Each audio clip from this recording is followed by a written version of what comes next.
Good morning, good afternoon, and good evening. Here's the first recording of Gears of Erathis. Now, would anyone like to recap to the best of their ability?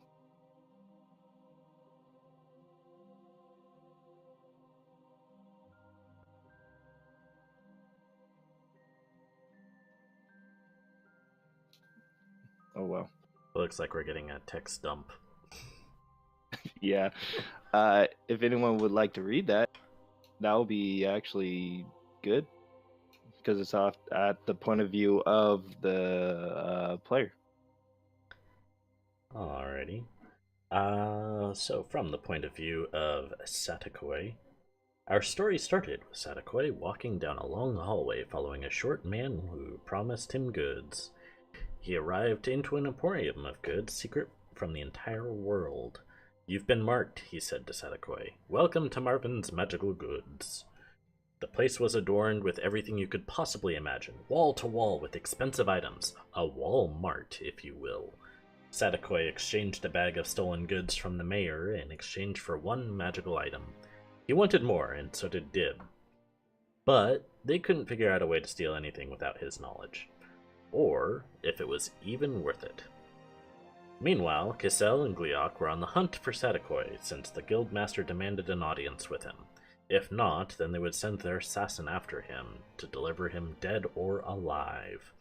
They eventually passed up on the Mikote female, whose name I still haven't written down. Farron postured to the female, threatening her if she did harm to Satakoi. Meanwhile, Satakoi ends up running into Gliok as they make their way to the guild hall to talk to the leader. In short, he demands that the Red Cliff Keep become their base of operations, and is now owned by the guild hall due to a contract never signed by anyone other than Kissel. After some deliberation, they decide to head into the desert after a much-needed equipment purchase, water, clothes, etc., and decide to find the desert in search of their next mission.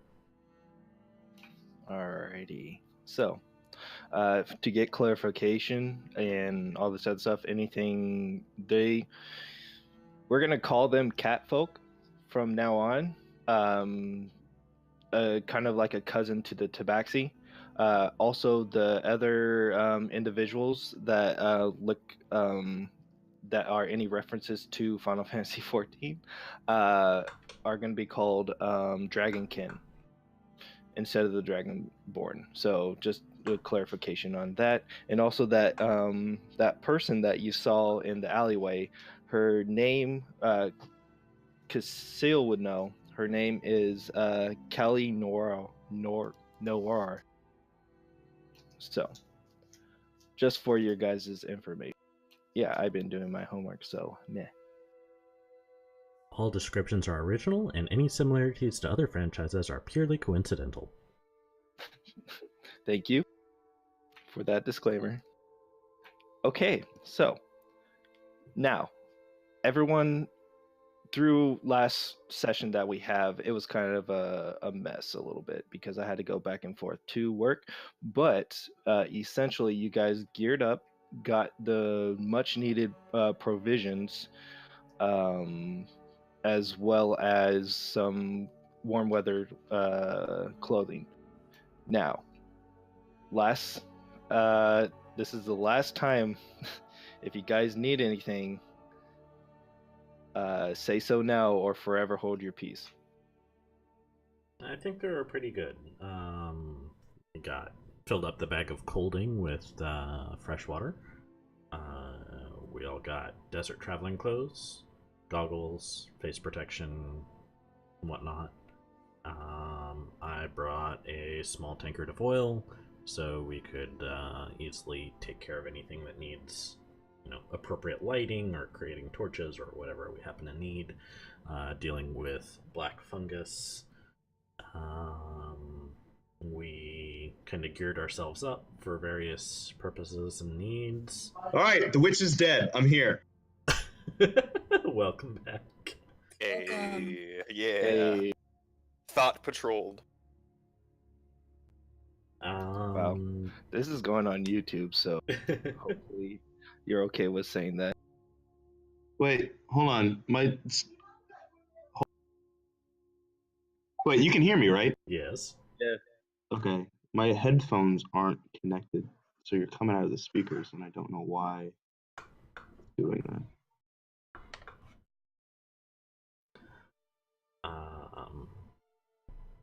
Yeah, Oh. anything else? Did anyone Okay, pick got for it. the trip? All right, Welcome yeah. back. So like I was saying, the witch is dead. I'm ready. Alrighty. Yeah, I think we're fairly well supplied. Where am I at on Food, this? water, rations.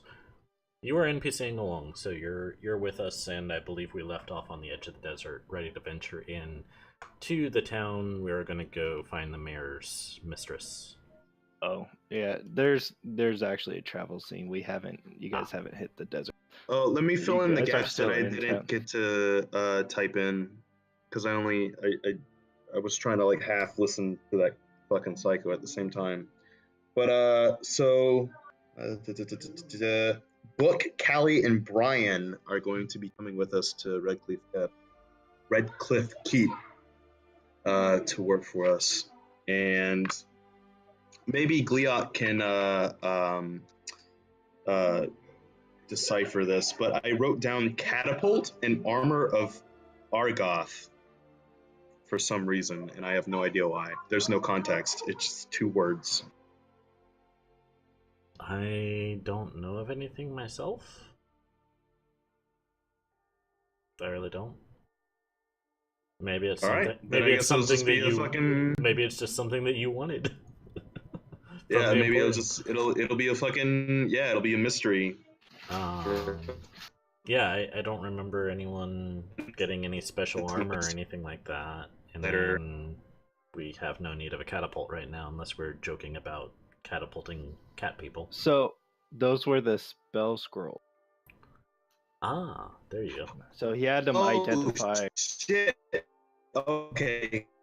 Got it. Catapult? You are roboting hard. Not you. DM Sadakoi is. Oh no, I'm trying to figure out what Rego needs. So let's retrospect this stuff. So I'm just guessing while they were searching for Casil to talk to the guildmaster, I'm gonna say Rego went out to get this. Oh, that was at. Okay. All right. So it hasn't been enough time for her to finish that necklace. Thank you for reminding me. I'll put that in my notes. And that was the orb from the wolf thing. Yeah, it was like 3 of them. Yeah. I got it. All right. Thank you for reminding me. I'll get that set up for you. Hopefully next session. Alrighty. So, again, last chance. Good. Can I actually get some more healing potions? Okay, yeah. You guys got the message of all the gold and shit. Was that already like given away to us? Because I don't have that much money on me. We needed to figure out how to split it up or convert it or whatever. I'm just saying we all get equal shares. So Gliok, myself, Sadakoi, Dib, Rego, and Farron. So it's out of 6 people, I'd say. Okay. Does that work for everybody else? Does that work for you guys? Was it? So this is how we're gonna do this. You guys are basically gonna not. Goddamn, because I know some of you stole some stuff from people, and their own personal share. Yeah, just split it up, and then we'll go from there. Okay. If you guys have a little extra gold, that's fine. I'm not gonna go too hard, but from now on, please make notes. Yep. I'm not gonna add anything only because I think I've been keeping a running total. Because every time I give gold to Dib, I subtract whatever my take is. So honestly, I don't know if I have more or less, but I'm just gonna keep it the same. Okay, that's fair. But also, I have no idea how much I've given Dib. Just just FYI, I haven't written any of that down, so I don't know if he's fucking loaded or not. Yeah. Okay, so then if it's divided by 6, everyone gets 69 gold, 184 silver, and 350 copper. Yeah, I've been giving Dib a regular salary. Like, we're just splitting the rewards with him, so you've been giving him extra money. So Dib's fucking rolling in it. Yeah. Bird. Where he's putting it, it's a different story. Hey, I didn't know you were keeping, or that you were paying Dib. So in character, but also PC, he doesn't get paid. Dib is probably loaded with money now. Oh, he's definitely loaded. If he has 69 G's on him, he's definitely loaded. He's gonna end up like having a full suit on. He's gonna look like he has a fucking diaper, like a fucking heavy diaper. His leotard. Oh, God. Yeah. So I took the tally that was given to us and divided by 6, and that's what I came up with. Easy. If you guys don't have that, just go ahead. And so you want to buy a couple of potions? Those are going to be... Yes. So the regular healing potions are going to be 25 GPs, as well as if you want anything higher, it goes up from there. Oh yeah, that's another thing that we were talking about, was getting petrification curing potions and petrification resistance. Ooh, that's not a bad idea at all, actually. I think we were talking about, what, 3 cures, and like everyone gets, pays for their own resistance potion. The resistance potion was 10, which will basically give you advantage on anything petrification. And the actual cure is around 50. I think it was 50 gold pieces. They were pretty expensive. I got a quick question. Can the bag of cooling hold the water? Yes. Yes, I have it filled with, I think, 200 and something gallons of water. Alright, fucking sweet, just making sure. I just realized, like, oh shit, we can have portable water with us. Yeah, I took care of that last time. Cool. It was what, 500? We have rations and all that, right? Yeah. You guys basically got enough rations and stuff like that. I'll take 2 healing pots, though. Alright, make sure you mark that off. They cost how much again? It'd be 50 gold for total? Yes. Okay. Good thing you're a cleric, right? Gotta keep them safe somehow. Gotta have extras in case. Sorry to retcon, but the microwave was on, so my Wi-Fi was shit. But what did you say about the scrolls, catapult, and armor of Argoth? Yeah. They were squirrels that you guys got. It was on the you the one that picked them up, and you had book identified. So Okay, they're it's just one use, and you should be able to add them on D&D Beyond.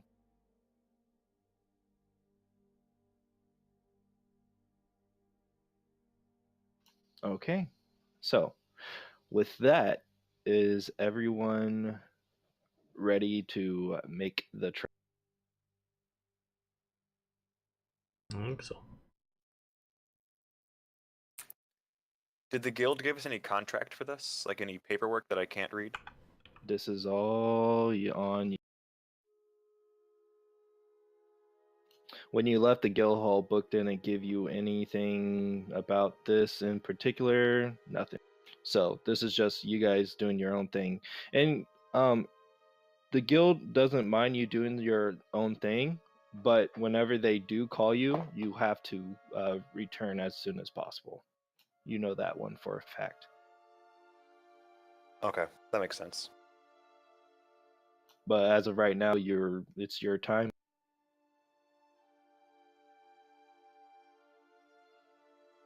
They do, though, give you for this. They're not cold-hearted.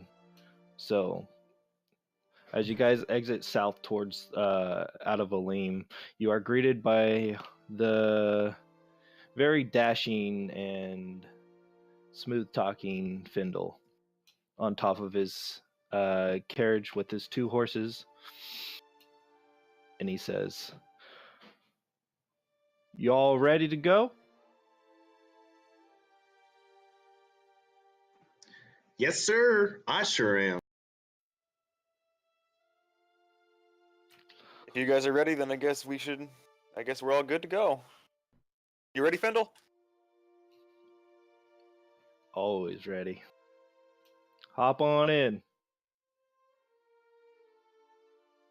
You guys piled in, and you're more than comfy positions or your place of seating on this carriage, and with a the carriage starts moving down south, and I'm gonna say it's early morning when you guys decided to leave.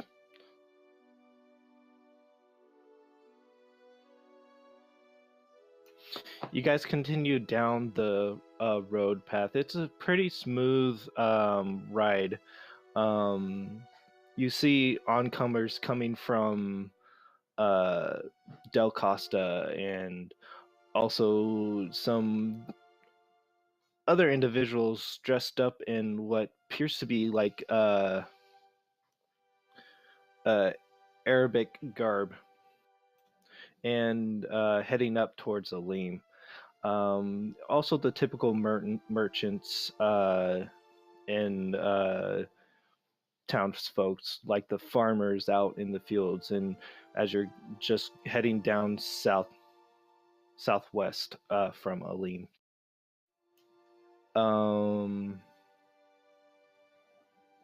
Nothing else in particular happens. It seems like a smooth ride for the first day. You guys decide to set up camp.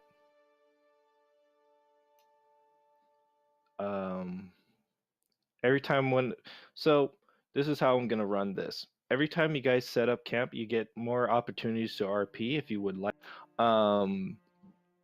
But with Findle, it basically reduces the random encounter.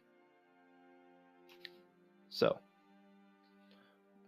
what would the group like to talk about? If not, we'll just continue on. Hey, Sadakoi. That's me. I'm real sorry about the whole mansion ordeal. Yeah, me too. You know, I really thought that I could con, but it didn't work out. And they poked a fucking hole in my picture. They did? To get that fixed, I have no idea how. That's awful. So sorry. Yeah, man, I thought I'd fucking at least let you have it because, they give me these fucking contracts and, me not being able to read, I'd be like, oh yeah, fucking, you could, that mansion's ours. Fuck yeah. But, no. So I'm still sorry. You know, it would have been nice to know we were under contract. I could read the contract. I can read a lot of things. I didn't think it would have applied to you even if I could have read it. That's understandable. But yeah, everything's okay though? You're not mad at me or gonna secretly murder me in my sleep? No, I'm not mad at you. I actually Thanks, man. planned on getting you something, but I didn't have enough money. I have this, like, I don't know what it is, but I feel like I need to teach you to read for whatever reason. Yeah, you on the way back back to the guild hall, you told me that you wanted to teach me to read. But I mean, If you forgot or don't want to anymore, I mean that's fine. I'm not gonna Yeah, force you to or anything. I don't remember that conversation, but I feel like I am supposed to. Sadako generally looks confused, like like it's a memory that he has, but it's not a memory of his own.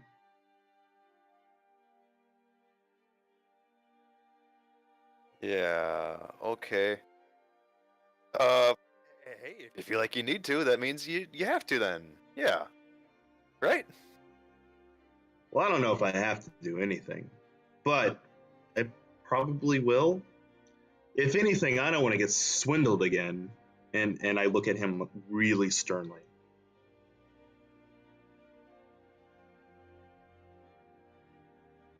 Yeah, I know. I'm just kind of like, yeah, yeah, yeah. That was my bad. I'll make it up to you one day, I promise.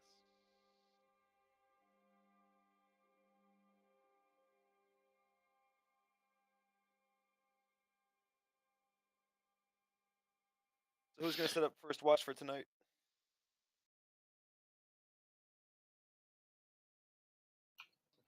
And with that, we're gonna retrospect the retcon the watches. So you guys were able to the campsite was quiet. Nothing happened, and you guys continue on through your second. As you guys are heading down more south, it's starting to get a little bit warmer since it's nearly into you could feel the weather's changing because it's about ready to change into from spring to, and but it's getting warmer the closer you get more south, and you notice that instead of the lush plains, it's starting to get dry, almost as if the seasons are changing.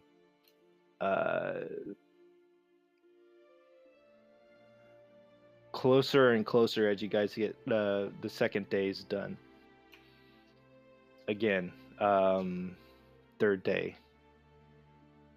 fourth day, and eventually it's starting to get pretty warm out here, and the grassland's starting to become more and more barren as you hit the fifth and final day.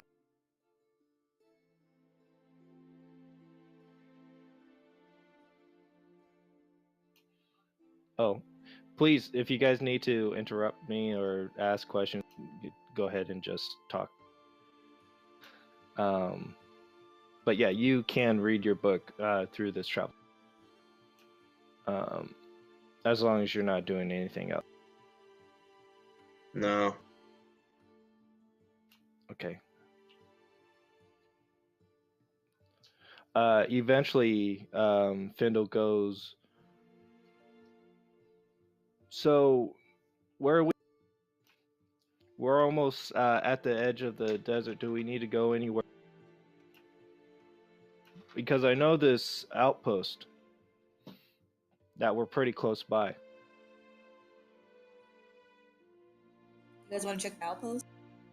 You got any old friends there, Findle? Yeah. And Gleerock would have known. Oh yeah, he's AFK. Yeah, he went AFK for. Gleerock already told you that there's this small little ranch farm before the desert hits for you guys to purchase basically desert dwelling mounts.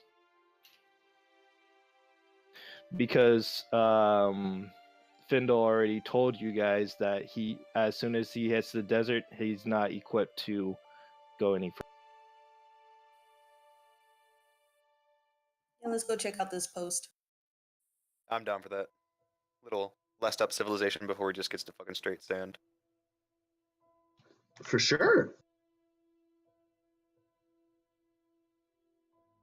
So we're heading to Steph's ranch. All right, I'll make a turn here. And you see it kind of forks in the road and it heads off, and the signpost says, one says to the desert, and one says to Steph's ranch. And it has a cute little picture of like a yellow bird at the end of.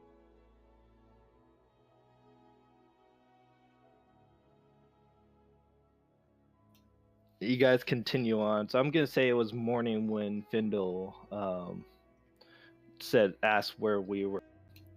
And eventually, mid-afternoon, you guys make it to this wide open field of like it's a typical ranch. Like think of it as if a person running horses and all the other stuff. But as you're getting closer and closer to the ranch, you get hit with this smell. And it's not terrible, but it's not pleasant, if you get my drift. And you notice fenced off into the field, or this barren wasteland, you see these giant, almost assorted different color, like natural colored birds. And you hear them making some weird ass noise.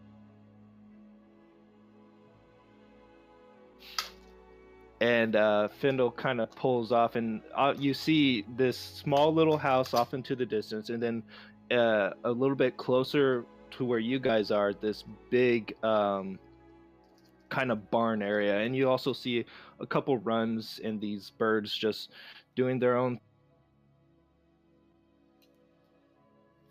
And as you guys come to a stop about maybe 30 or 40 feet away from the barn, you guys notice that you see this dragonkin female with long white hair that comes down to her back, almost near the tip of her tail. And she is you notice, and she's wearing this sundress and this nice sun hat, and she's carrying this big heavy bucket of water, and she hasn't noticed you guys yet.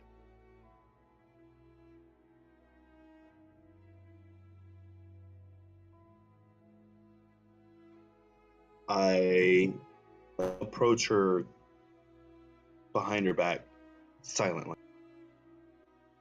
Make a stealth check.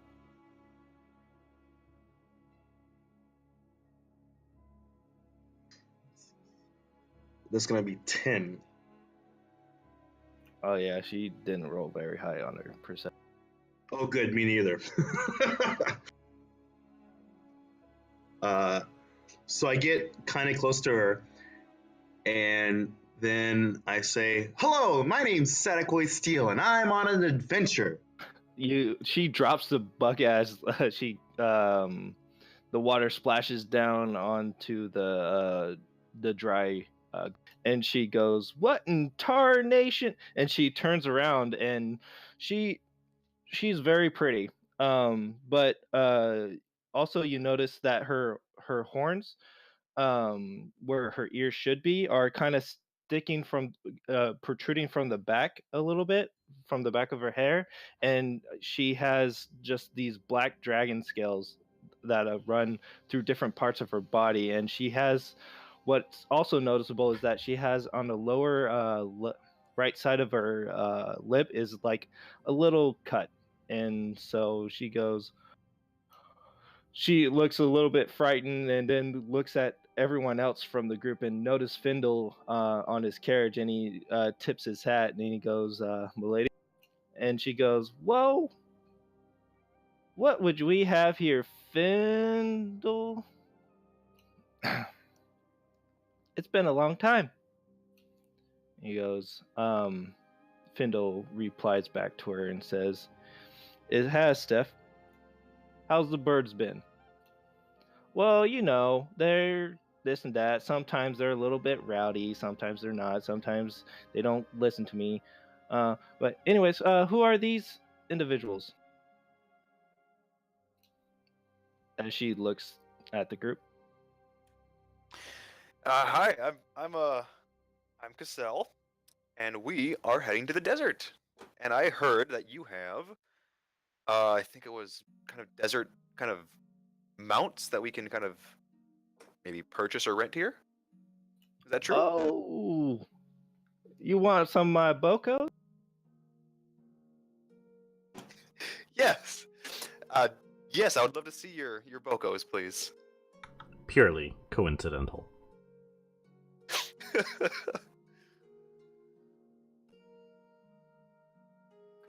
Well, and she goes off of a list of like the different types and different colors and stuff like that. And essentially, she goes and says, "Well, you could rent them for a certain amount of time, which it lasts for about maybe 2 weeks." For I have a little thing right here. Give me 1 second.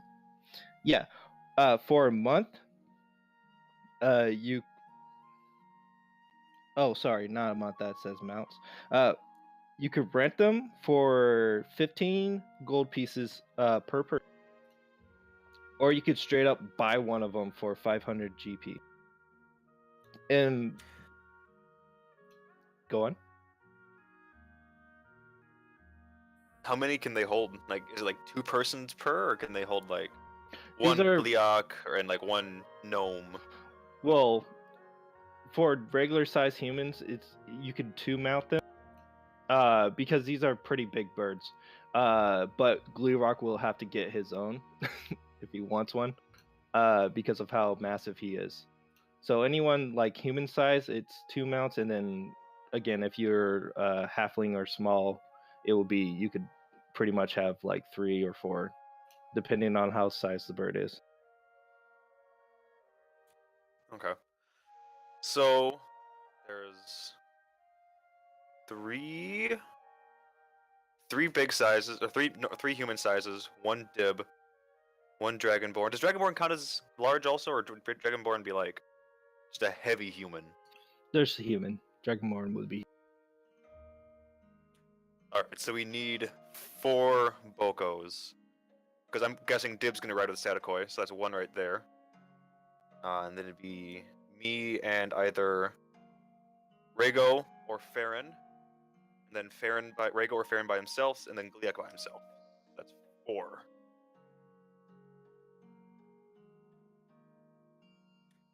Now you said it was 15 gold for 1 Boko for 15 or 14 days. You said.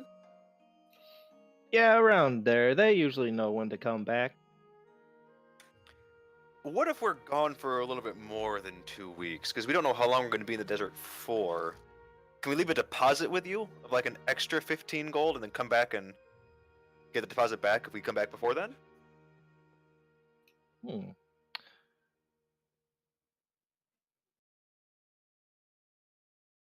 I'll say for an extra 5 gold pieces, I'll give you this. And she hands you this bird, and she says, "This will extend the time limit on the. They just have to be within range and to hear it, and then they would know that to stay a little bit longer than normal." Well, that's mighty kind of you. How long will they stay? How much longer will they stay for us? Extra 2 weeks. That's perfect. I will buy the whistle, and I will also buy rent 2 of the mounts, 2 of the 4 that we need. Do you have an extended renting policy? I say with my head like kind of cocked to the side. What do you mean by that, dear? Well, what I mean is 15 gold for 2 weeks, but we plan on having these birds for a little bit longer than 2 weeks. Can we say 10? Or should we say 15 up front and 10 for each additional week? Each additional 2 weeks, I should say.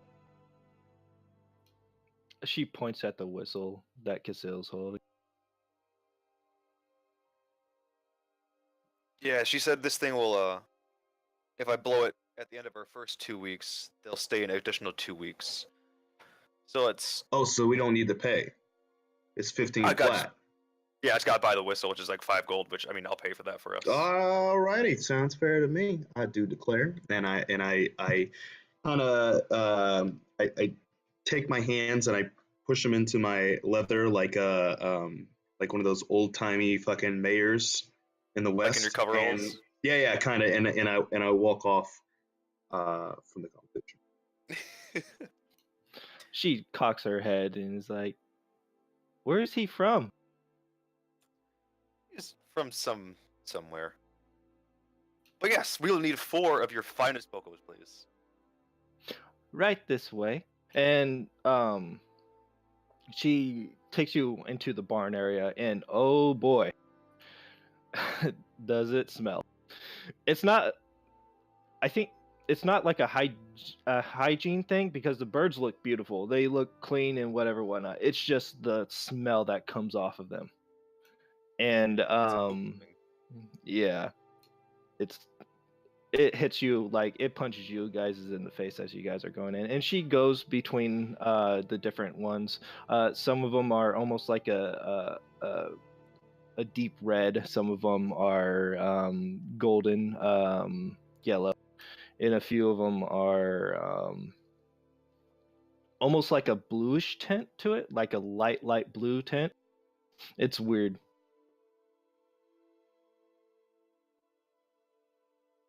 But Casil, you have seen these before, as well as Gleerock and Rhaego.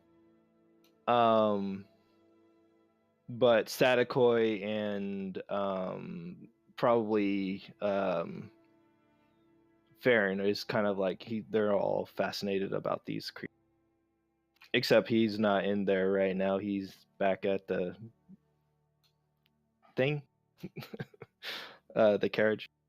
I don't know. He's here in spirit.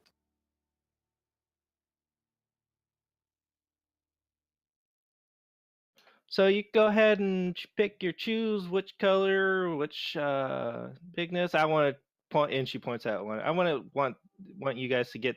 He tends to be a little ornery. Now, is there a difference in cost for color or for make and model? No, just a flat 15 feet. These birds are all the same. Just some of them are ornery. Phil, she gets a broom and bats him on the head because it was like trying to nibble at Rhaego.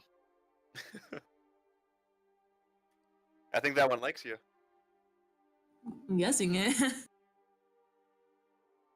Use your Disney princess powers and make that one like your best friend. Bet. Wonk. Has one of them kind of like makes this weird noise.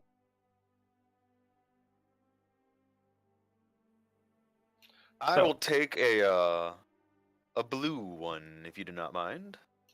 Okay.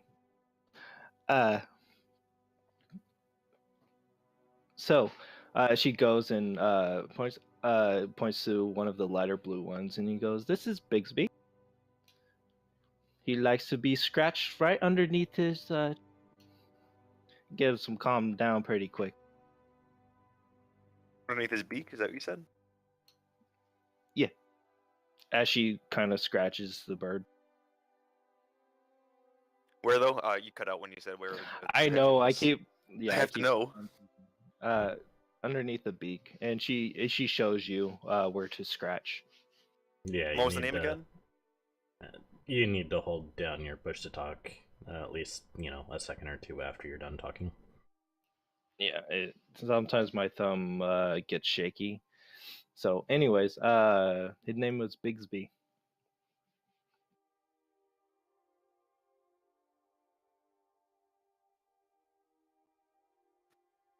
I All like our it. Bokos have names. Currently, yeah, she named all of them, and they all have in front of their little pins the names of them. Ooh. What's mine? Which one did you want? They're picking them out right now. So Casil, she points out Bigsby to Casil, and I'm guessing you're gonna take him. Yes, ma'am. Okay. What colors are left? there's a whole street of colors.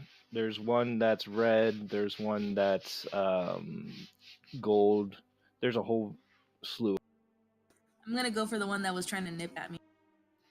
Oh God. Okay. I forgot his name. What did I say? Phil Swift. Yeah. Yeah, Phil. And he's almost a bright red, and he's big. Like he's a little bit bigger than the normal size one. He looks to be like a bull. And Steph goes, "Are you sure, dear? He could get really rowdy." What are the other ones? There's a whole slew of them. There's a one that's almost like a green tinge one, and this one's a little bit so where I say a little skittish as you first come up to it. Uh, his name is Bob. I'll take Bob. Okay. I squat down to Dib and I say, Dib, what's your favorite color? Well, And he I looks already at his- know. It's purple. Where's your purple one? They don't make Bocos that color. Shit. Dib, what's your second favorite color?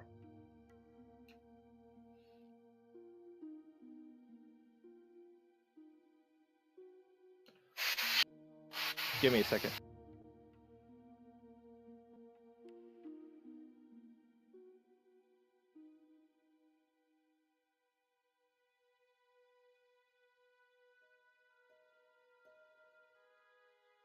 Okay. Yeah, Lynn was cleaning her keyboard. Anyways, Dib goes, "Well, I'm kind of impartial. I don't care, Bob. Great. I don't like these birds anyways. There was this one time where we got overrun by when we were first starting our gig. We got overrun by a bunch of them. A bunch of these birds? They're vicious." And he points out the feet on it. Have you ever got kicked by one of those? I think you probably haven't, but it hurts. And you look on his shoulder, and there's this like bird print scar on his shoulder, and something that you haven't noticed on Dib. Or dip. Which one is he pointing at? He's pointing at one of their feet. Which colored one? Oh, okay. This one's a normal yellow, like a canary yellow. The yellow one? Sure. Yeah, let's get that one. But so you're not. And he kind of stutters as you kind of walk past him and point. And Steph is unlocking these birds as you guys pick them down the way. What's mine's name? That one's Tack. Nice. I pat Dib's shoulder while I walk by and look at the other one. Okay. The one next to it, his name's Tack. And they seem almost identical.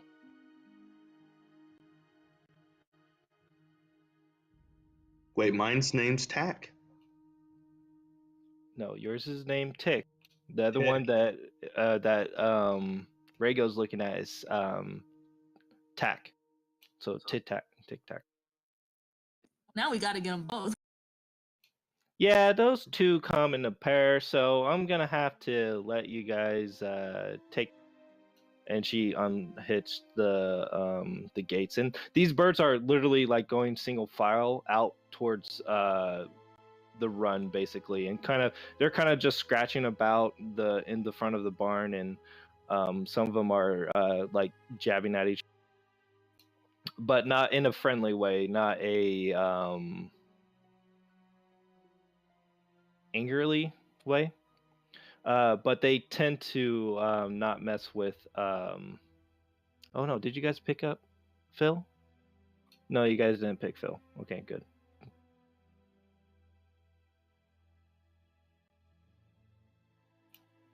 That'll be, and she calculates the. What about Gliok? Gliok, which one do you want? You got Bob. You got one already? So that's Yeah, one for Bob. each of us? I think one for each of us would be good in case something happens and we need like an extra one. Dib and I are sharing. We gotta get Yeah. Karen. Uh, You can ride with me. There we go. what's Farron's favorite color, do you think? Probably blue. Yeah, but I got the blue one already. We already have like what, a yellow, a blue, a green. Is there a black one? There's no black one. We can give Farron the Bill or Phil. I don't think that's a good idea. Yeah. Is there an orange one? Yeah, there's one that's like in between orange and or like yellow and red, so it's an orange color to it. What's that one? Yeah, we can give him that one. How much does feed cost, and how much do they eat per day? God damn, that's a good question, man. I'm glad you're back. She well, they usually hunt by themselves, so and they're really not picky eaters, but I could sell you a couple of bags of feed that should last them a couple. Yeah, if you could, because we are going to the desert, and I don't know how much food is going to be there for them, unless they're like eating sand. Oh no, they don't feed off sand. That's just silly. I'll take 2 bags of feed, and that'll be how much from you, do you think? That's And since about this is a big group cost, we are buying or renting about 5 of them. Can we get a little discount on the feed? well, sure. I'll give it you. The feed usually costs about 5 silver. I will. Here. I'll throw in 2 bags for 2. Well, thank you kindly.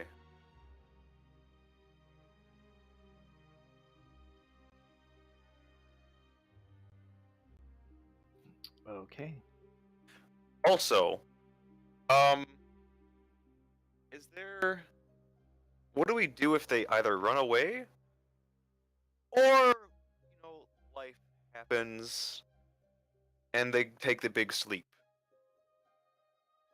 Thank you for reminding me. So, the birds themselves are rented for 10 gold pieces. That's without the insurance. So 15 total covers the insurance. Fantastic. But they shouldn't run away. But you do need to stay for a little bit of training. They're mild-mannered birds, but they still need to get used to you. If you would so kindly come this way. And she kind of leads the birds, and they follow her without any questions into this empty run. And she goes, well, get on your birds, and we'll see how well these creatures take to you. Yes! And I immediately jump on Tick and then pull Dib up with me. You need to make a animal handling check at disadvantage. Because not only did you see almost like an expression of horror on her face, is like she's trying to stop you as you do this, but it already happened. So please. Oh boy. 12 total. Oh, okay, not too bad. So basically, as soon as you jump on, the bird rears up for a second, and you were able to successfully grab Dib and pull him up. But it just books it, and it just keeps on going for a good 15 minutes at very high speed, and almost trying to shake you off. But you're able to hold him giggling down. the entire time, just fucking giggling like a mad fucking man. What about Dib? Poor Dib. He's got Dib? fucking goddamn advantage on grapple checks. I'm pretty sure he can hold on.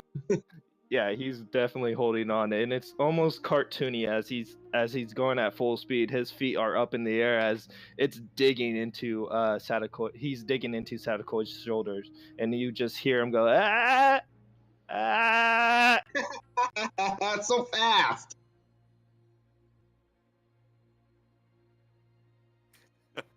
I love this. And you see Steph kind of get in front of the bird for one last pass, and she basically has her hands on her hips and almost in that stern motherly look, like, oh shit, they fucked up, and the bird just and slides to a halt, and then it kind of it as like what a chicken does whenever they sit to rest, and he's kind of like down and almost like he's getting scolded, but she walks up to him and to the bird and says, "Oh no, no, no, it's not your fault. It's these two." And she kind of gives you a stern look. I jump off and I say, "I'm a natural," and then immediately vomit on the side of the fucking. Ugh. Yeah, Dib joins you in that endeavor. All right, next. I kind of gingerly and like slowly, nervously, kind of move my hand and pat the Boko on the back and try to get up because I'm not really comfortable with this. Okay, since you went the correct, go ahead and roll. I'll give you a +2 to the roll too. I will do same. It's a 14 on dice. Okay. That's 19 plus 2, so 21. Jesus. Yeah, it comes completely natural to you as the bird is like on the ground for a second, then you get on it and kind of like getting on a camel basically. It perks up and it starts trotting around a little bit. It's a little bumpy, but it's not too bad, and it kind of turns its head at you and kind of nudges and continues on. And then at this point, she points and she's clapping at this time and saying, "Well done, well." And then next is Rick.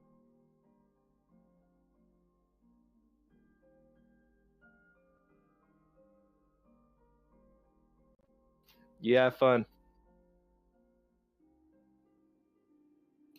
Okay, Rego, go ahead and make a handling.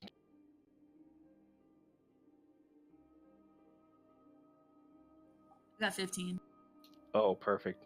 Yeah, same with you. It bonds with you pretty quickly, and it does its little lap around the thing, almost a little bit. It's kind of almost having a little bit of trouble because you wear heavy-ish armor, but it's just trotting along nicely. And she's clapping at this point too and saying, good job, not." And you see off into the distance goat kind of staring down. Bad. All right, Glee Rock. Let's see. He has 0 to animal handling. Let's see how this turns out.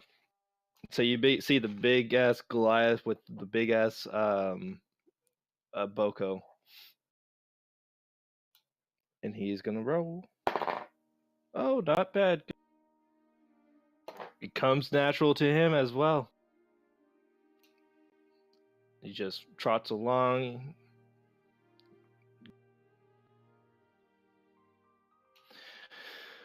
Steph says, well, other than the first, and she stares at Sadakoi for his bleach Steph again and says, I think these birds are ready to travel with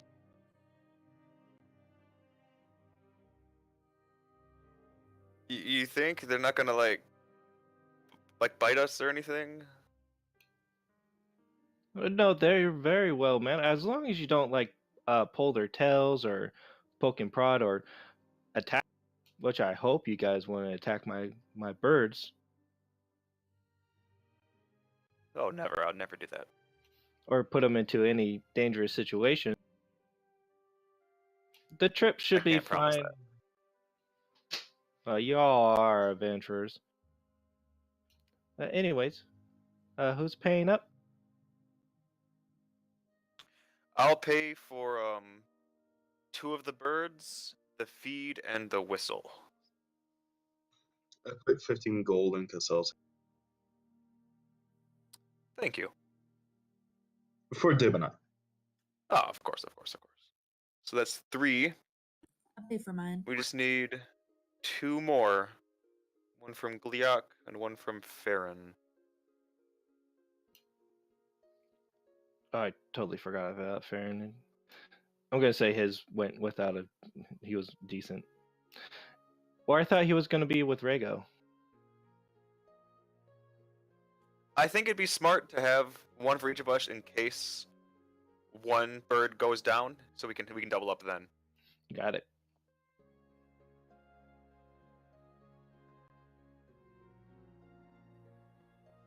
So if we can just have them fork over their gold, I think it would be Yeah, Be good. all yeah. They should have enough for to rent the birds.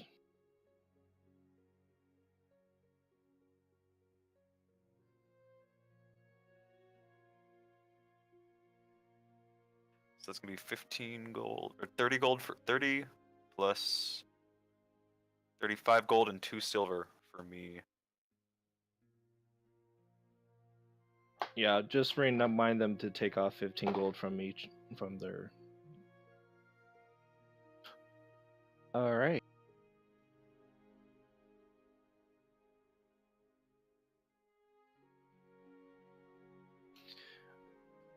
Well, it's been kind to do business with. Is there anything else you would need? Yeah, is there anything we should be looking out for out there in the desert? Well, other than the nomads, but those folk tend to not bother adventurers. There's also the basilisk, which I would hope you wouldn't take them near my my birds. Lost a few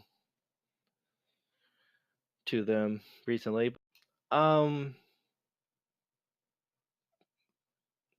Just make sure that they're well hydrated. She seems to be more concerned about the birds than your life. That's fair. Completely understandable. Should we stock up on more water before we leave? I think with the amount that Glee Rock has, you guys are good.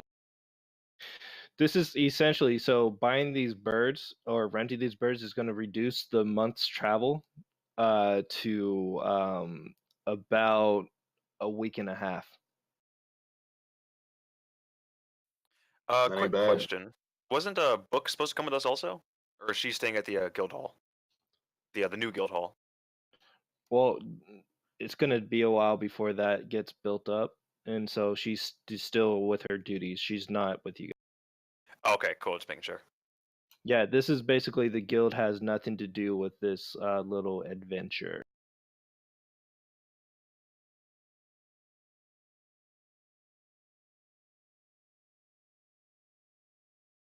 Well, if we think we're good to go, then I think we're good to go. All right. Well, it was good doing business with you all. Please take care of my birds, and you guys have a mighty fine.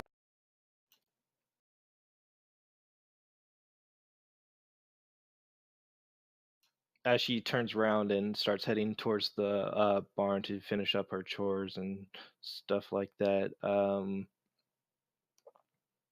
You see, you're taking the birds. She has the harnesses on them and everything like that. So you're taking the birds, and each of the ones that like you kind of bonded with are following you close behind. So you don't really have to pull and tug them, except for Satakoi.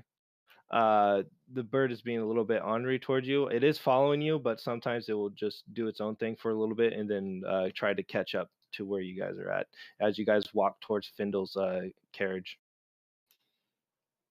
And he goes, he moved the carriage around to point to the direction of the Alim, basically, and he as you guys continue, he goes, um,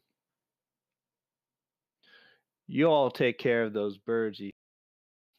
I have to head back. Is there anything else you guys need from me?" Findle, Still, take care of my chair. ah,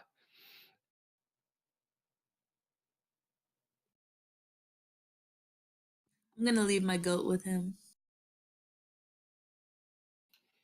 oh, you'll be well taken Leaving care of, goat dear. friend. Oh, she has to collect more. I mean, she'll probably befriend a basilisk or something stupid like. We'll see.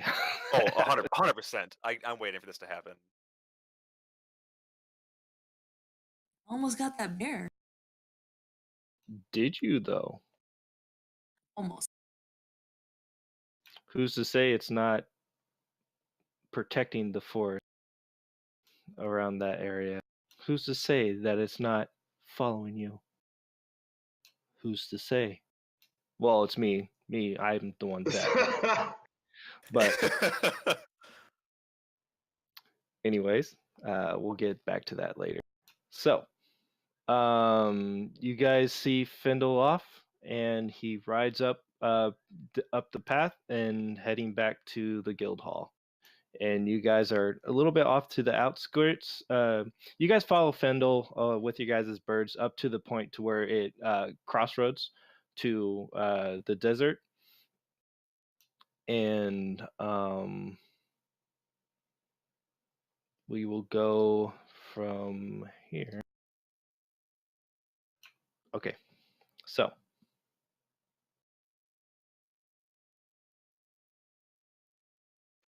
you guys start heading down towards more. A few hours later, you eventually hit like sand after hitting the barren waste of the area that you guys were in. You guys finally hit sand, and you see off into the distance and just this landscape of sand and more sand, different types of hills. There doesn't seem to be any path. Welcome to the I have the name right here, sorry.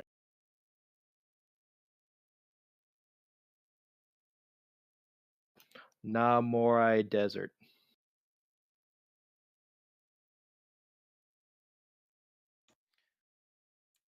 So, does any of us know what direction to head in?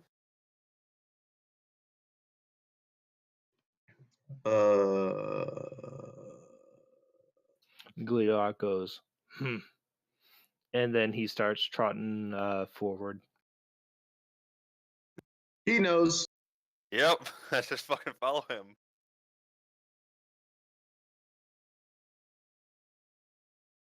So, with this encounter, so I've upped the random encounter thing.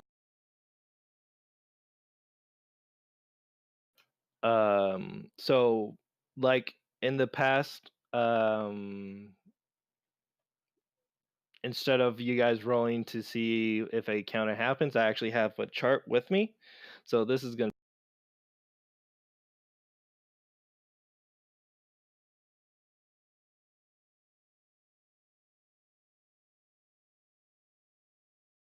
Yeah, you guys have a map and a compass and all that other stuff, so you guys won't get lost. That's fine. But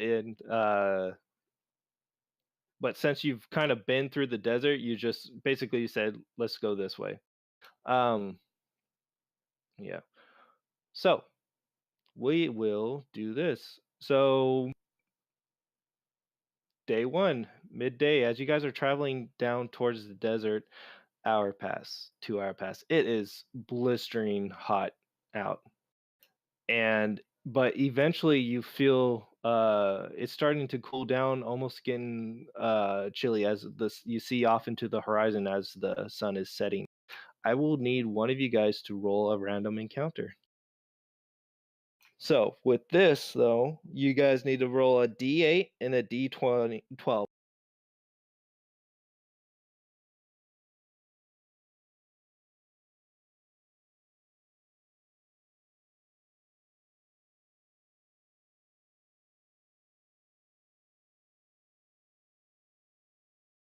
Okay, that works still. So, are you guys? So okay, so you guys are gonna travel through the night, and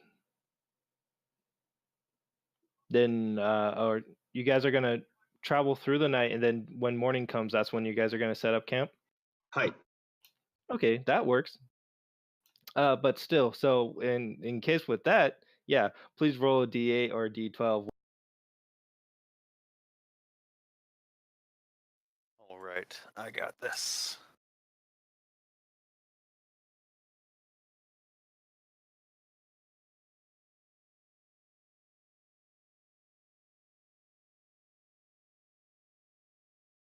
D8 or D12, you said? Just making sure? Or both? Both.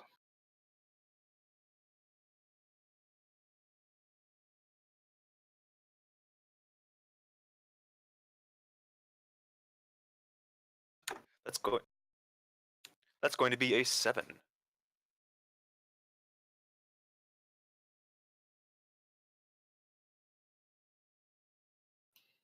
Okay. Interesting. So, give me 1 minute. I gotta set up the music.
Alrighty.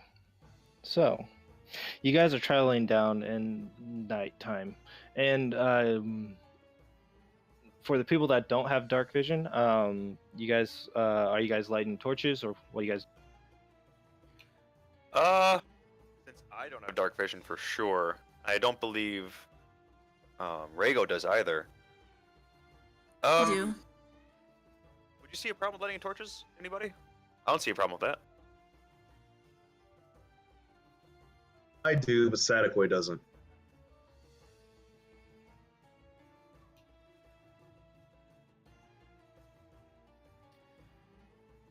Yeah, I'd light a torch.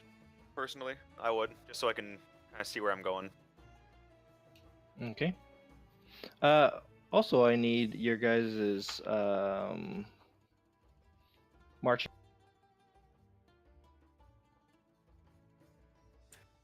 Well, since Gliok took front, I guess it'd be him up front, and I'd be right behind him. If not up next to him. You guys need to choose whatever. If you guys doing 2-2 or single.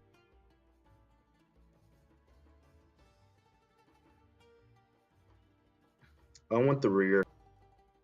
I'm in the middle. Okay, so single file or side to side. I'd say single file. Got it. I want to be 15 to 20 feet away from Rhaego at the end.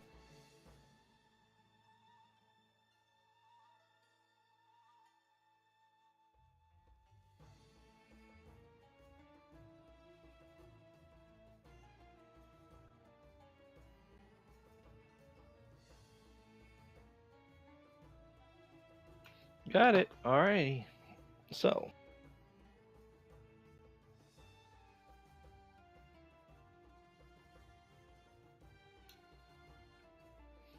Go ahead and. Never mind, I have to do it.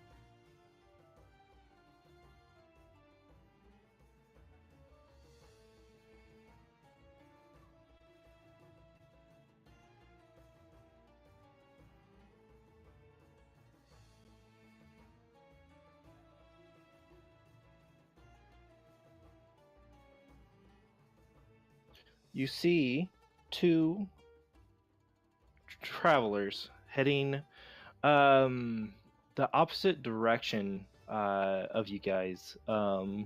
They look to be in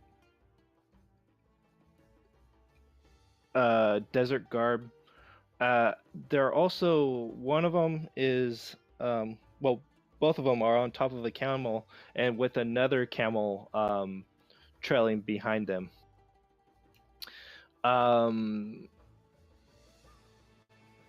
As they keep on track, they're about I'll say 60 feet in front of you, and they're heading towards you. Are they heading towards us with intent? Like they're riding towards us, or just like about to pass us, like not paying us any mind? Make a perception. Oof. That's gonna be perception. It's gonna be a 14. Yeah. When they start getting a little bit closer to you, it looks like they're heading towards you, and then they see the light, and then it looks like they're making trying to make a birth what's it called, a birthing around you, Wide berth. trying to, yeah, wide berth, sorry, around you guys. As soon as you guys get like 30 feet in there, they don't seem to be, there's no aggression or anything like that. It looks like they're just traveling, and at this point they give you about a 15 feet berth from you guys. And I would give them a little hand raise wave, say hi, as they just kind of walk by, or they drive by, or not drive by, but ride by. the one in front says he kind of waves back a little bit confused, and he says,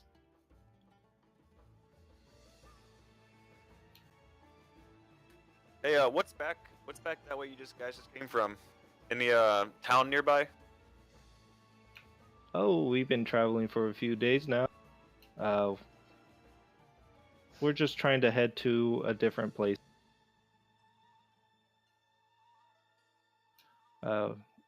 They say that they're from the Waking Sands, and it's a quick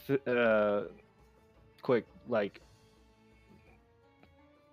Yeah, it's a quick passing by like, glance, like shouting out, "Hey man, where you coming from? Come from here." Oh, okay, cool. yeah, thing. basically.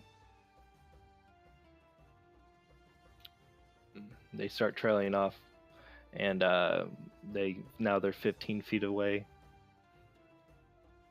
60, and then they kind of shift back into a straight line. Almost, they're making the assumption if they follow your guys' tracks, it will be a safer trail, since you guys probably came from somewhere. Makes sense to me. Okay. Eventually, you guys see off into the distance as you guys are continuously walking over here, and you see the sun off into the distance starts rising from the sea of sand. Alrighty. So, you guys want to make camp, correct? Yes, sir. Alrighty. So, you guys need to describe to me, because this is important, how you guys are set. How do you make camps in the desert? I'm like asking to the group, like, because I have no fucking idea how. It's my first time in the desert. Like, how the fuck do you guys think we should do this? Just tents in the sand, or dig a hole, or find a rock?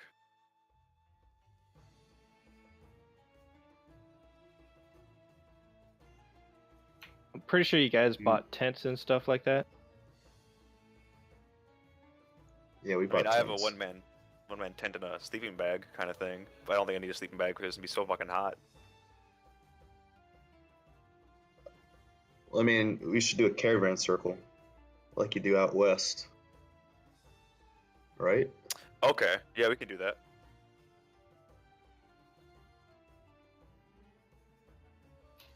Alrighty. So, now, alright.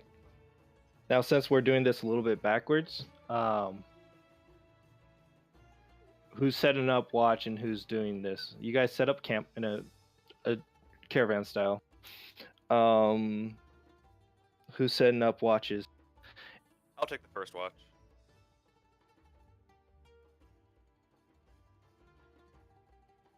And I guess what I would be doing, honestly, is do the occasional roam around the outskirts of the camp, but then try to find shade anywhere I can when I'm not roving. Okay. Alrighty. So, during the time you're doing your watch, who's doing the second watch? I'm gonna say you guys just need 2 watches before the sun sets and you guys travel, before it gets cool enough for you guys to travel. I'll do the second. Okay. So since Casil, go ahead and make another random encounter.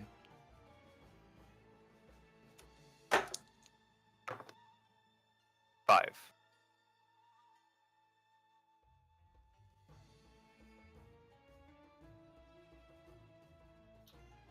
Good. Alrighty. Now, since you're doing a perimeter around the camp, everyone else is sleeping, right? Also, I need you guys to roll a Constitution saving throw at advantage since you guys have the warm weather gear. Because even though you guys are not traveling during the day, it is still extremely hot in here. So, Yeah, I can fucking imagine. but you guys have advantage due to the warm weather gear. So please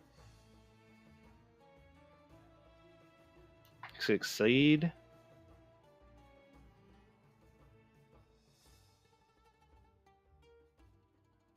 Succeed. Thank God for that advantage. I rolled a 2 for the first one. Succeed.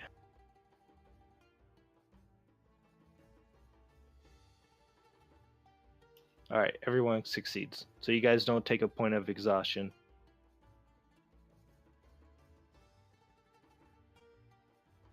Okay, during your watch, go ahead and make a perception check.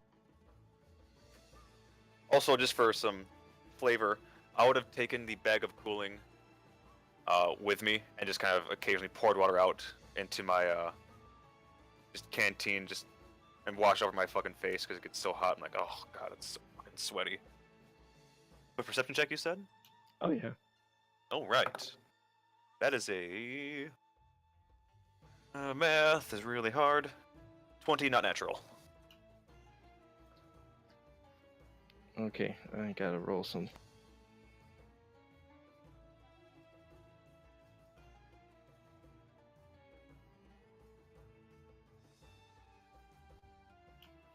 Okay. As you're like washing your face for a second, you wash your face and you look up, and you could sworn you saw a giant creature off into the distance as you're seeing the heat waves kind of roll about, and right next to it's this giant sand mound. And then as you like wipe your face off, you look and you don't see anything. Like it's almost as if you saw a mirage. I just gotta blink really hard and stare at it. This fucking And heat. few moments pass, and then you see like off into the corner of it, you could have sworn you saw like a club of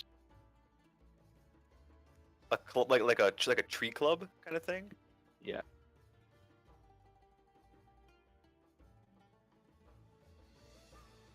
Oh, okay.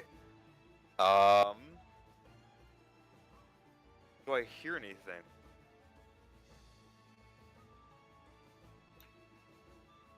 Make a. I'm gonna say you hear it. it's pretty far away where that sand mound is. About maybe 35 to 40 feet in front. Oh, okay. But since you roll so high on that perception test, you hear a shh, and then it's like a gruttled sounds. Do you know giant? I do not. So know you hear giant. kind of like mumbling. All right. At that noise of like, ah, fuck, I'll take my mace and start banging my shield to kind of get people awake. Like, hey, yo, we got shit. We got something. You hear the sound of ting ting ting ting. Oh my god, that's the chemical alarm. Metal on metal, gas, gas, gas. I'm kidding, I don't say that. I pop up, and I don't leave my tent though. I just peek outside of it. Yeah, Satakoid is probably around 15 to 20 feet away off of camp, and you see him dinging his shield with.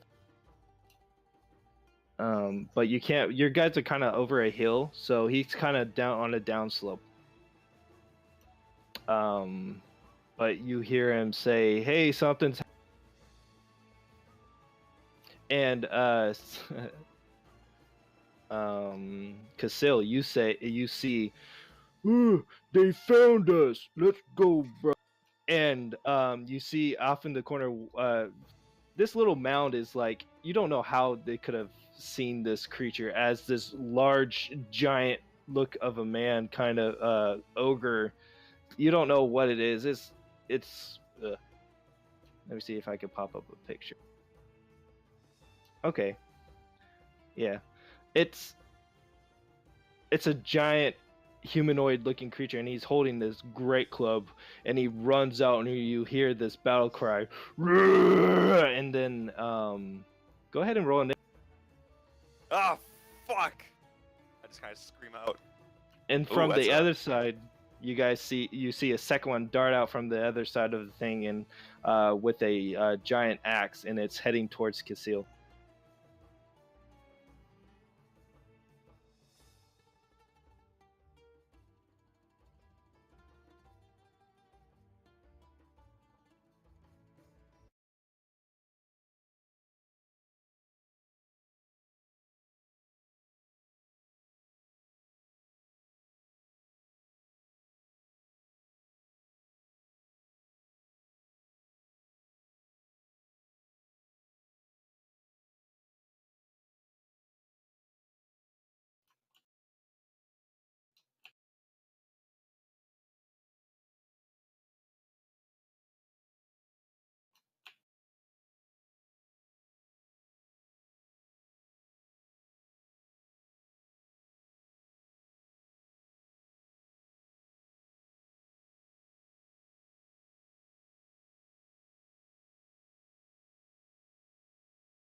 All right.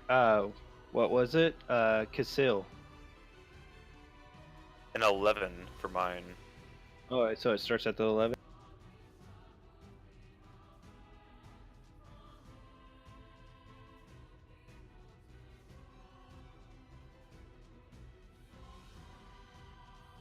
I know Setakoi got, I believe, a 16, yeah, so I think he's before me.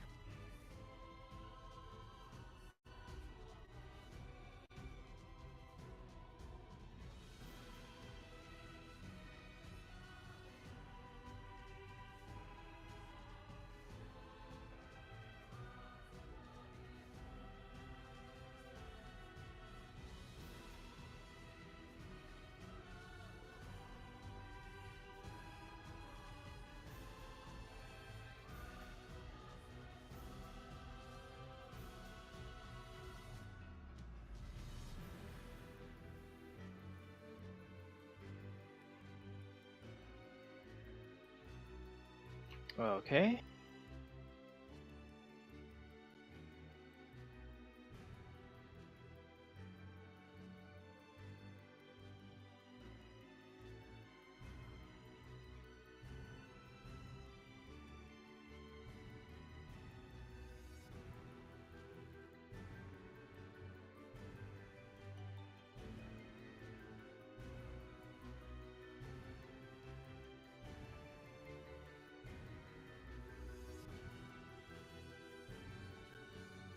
Okay. So the first one would be Farron, but since he didn't get woken up, he's gonna use this round to basically he hears the sound of the sound and you hear him kind of startle up.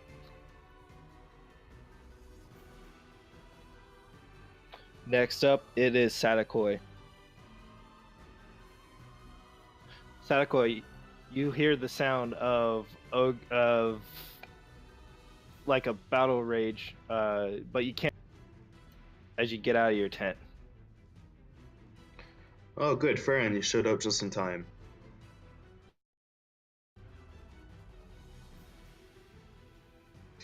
Okay, so how far away am I from Cassell?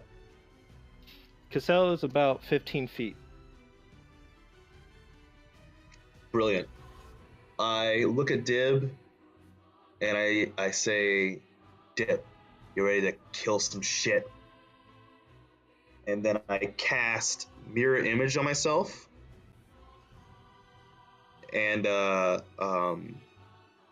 spawn the Lament, and run out towards Cassell and stand next to him. Okay. You already roll for your thing.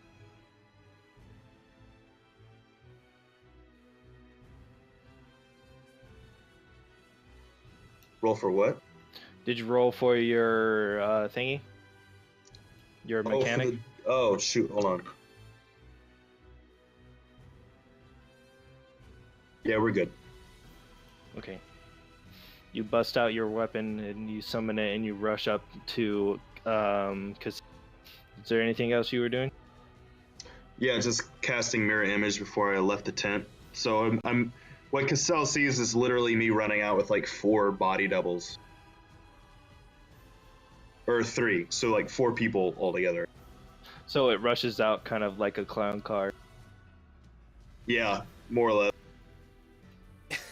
You look behind your shoulder hoping that your friends heard your cries for help, and you see 1 Sadakoi, 2 Sadakoi, 3. What is going on?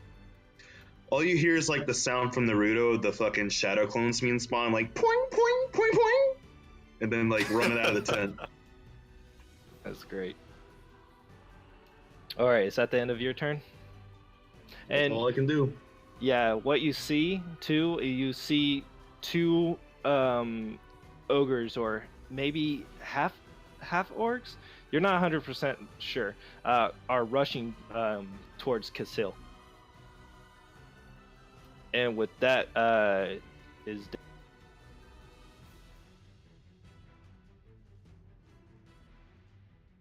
You said it's Dib's turn? yes. Okay. Yeah, he's gonna come out of the tent and come up with Cassell and I. Okay.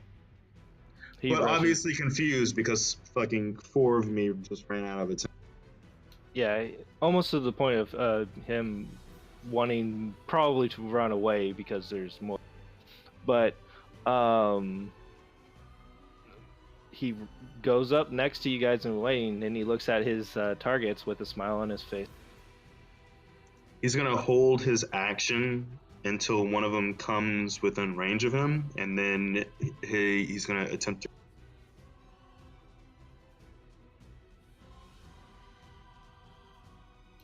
He's gonna what? Hold his actions until when?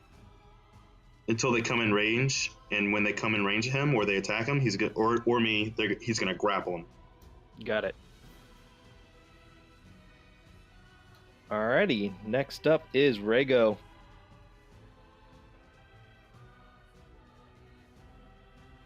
Like stumbling out of my tent.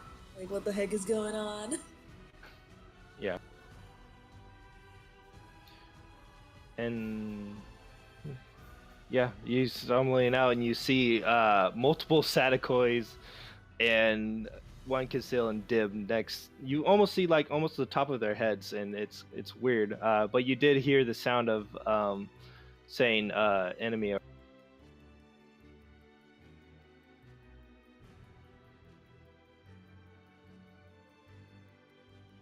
How far are the enemy?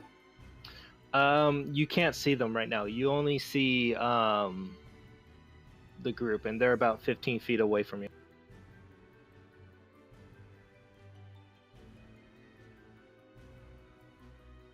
Where's Dib at? I'm guessing to the right of one of Satakoi's, one of the Satakoi.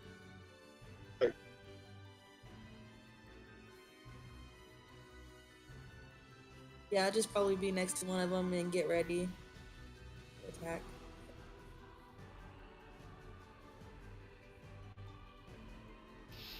Okay.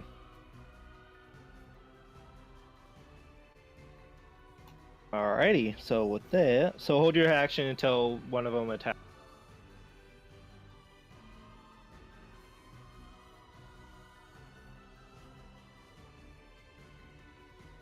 Alrighty. Next up, it is Cassette. All right. I am going to summon my spiritual weapon. Alrighty. The giant mask gets made.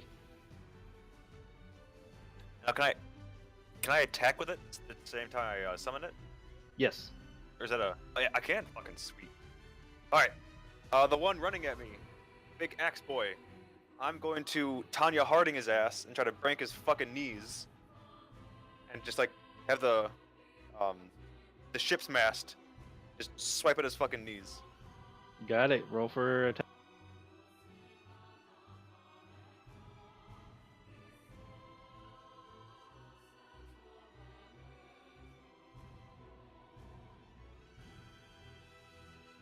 I 10 on dice, and that's going to be spiritual weapon plus 7, so 17. Yeah, There it that is. definitely.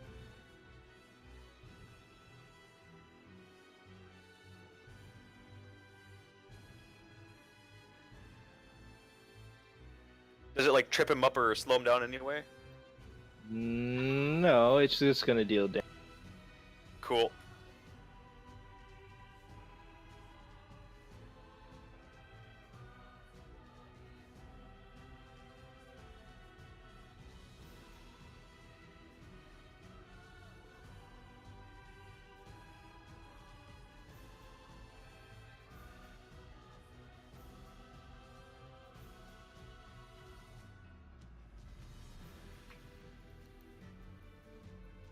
I should probably roll damage, shouldn't I? Yeah, that's what I'm waiting I'm- for. Yeah, I'm Roll for damage. They just do you not take damage? They can skip their turn. Oh, that's not bad actually. It's 11. Okay, good. And you see the loud as the mass just crash into the creature. He topples for a second, but then still is charging. Okay, now it's its turn. That is my action. Alrighty. Now he's gonna rush up with his great club, and then he's gonna swing it down at. Yeah, he can get to you.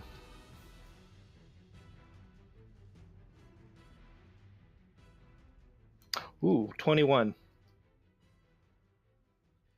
Yeah, that hits.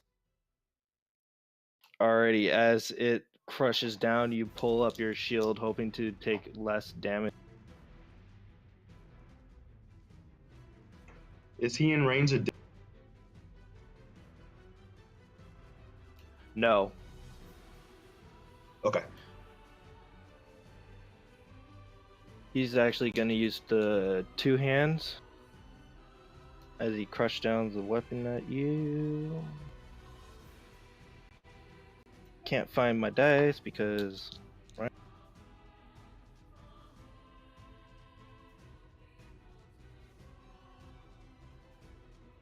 You take 10 points of bludgeoning damage. And you hear him say, puny. Alrighty. The next one is going to rush up towards Dib with his battle axe. Can Dib take his held action? After his attack. So, plus 5, 17. No, sorry, 18. Well, yeah. Alright. He's naked. He's just gonna swing with one hand. 2d8.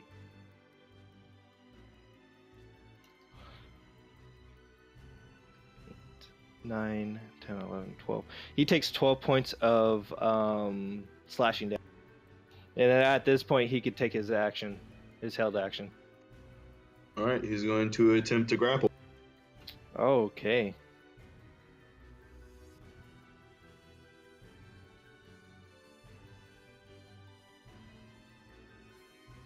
He's going to use his strength. All right. Go ahead and use yeah, try to grapple. What did you roll? That's going to be a 18 plus 2. Really? So not natural 20? No, it's not natural. Yeah, that's what I meant. So yeah, he rolled a 19 on his strength. He is successfully grappled by Dib. Where? Hey.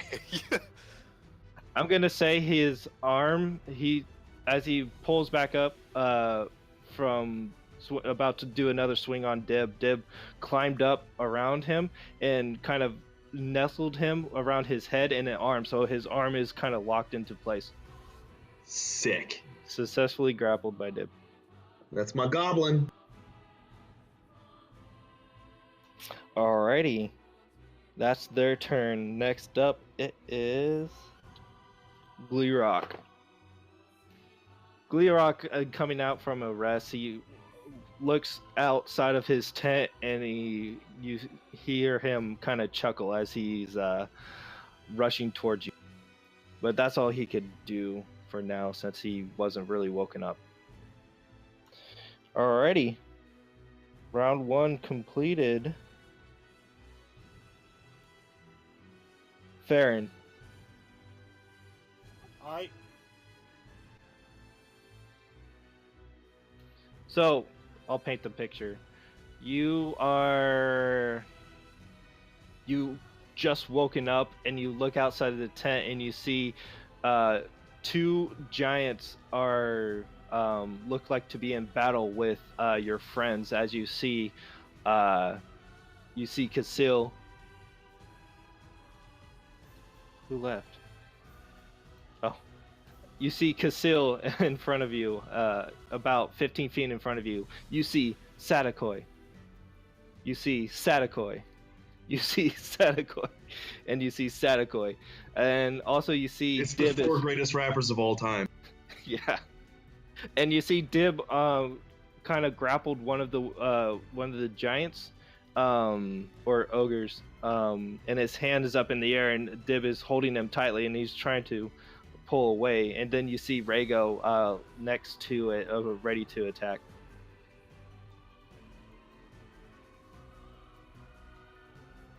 Very well.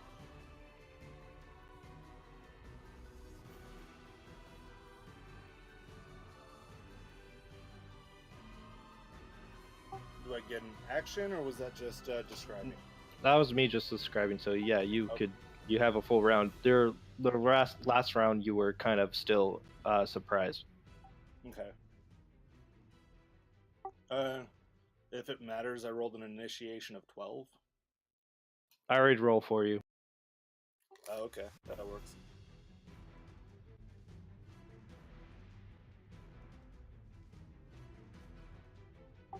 Then I guess I'll go to the ogre that isn't grappled.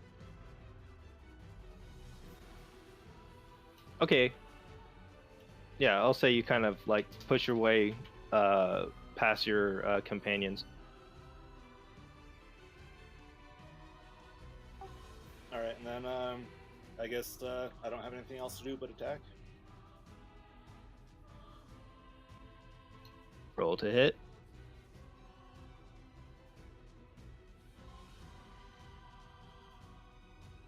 Uh, 16 plus 7. That'll hit.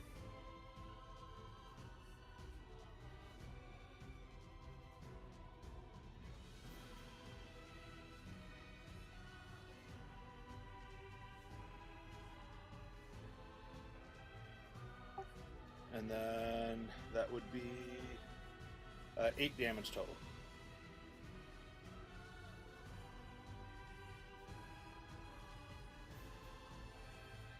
Okay. You stab the ogre, and he goes, "Ugh," and he's not looking to. He's bleeding a little bit around his like knees, and as you stab.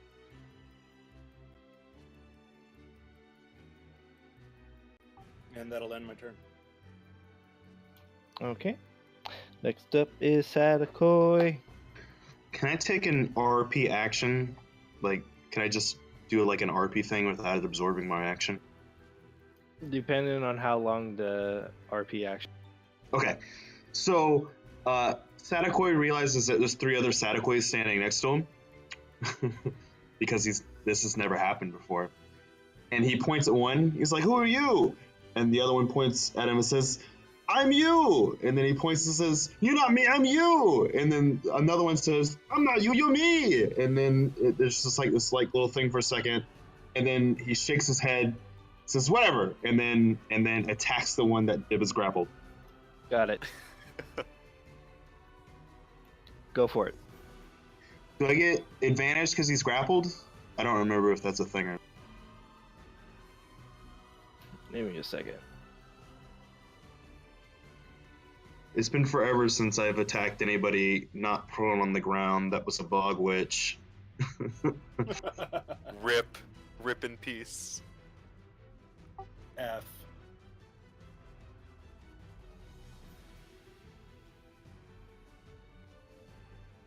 Nah, it just shortens the speed to 0, so he can't move. Okay, I'm gonna take a attack action with Lament. Oh, no, I'm not. Yes, I am. Yeah. I'll go ahead and take an attack action. Roll to hit. Not great. 14? 14 will still hit. They're not wearing any armor. Like, it looks like they have patches of hide armor. So they're not hard to hit.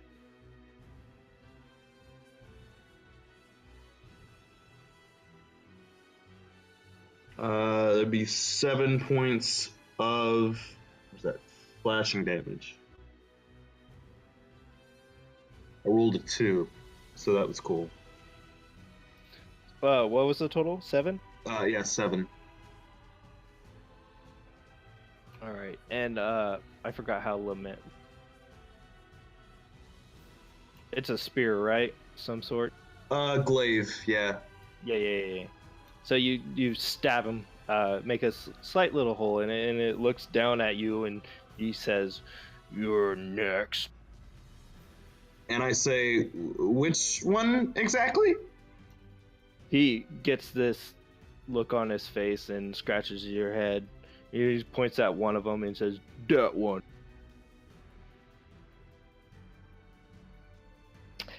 Alrighty. I am my Is that turn. your turn?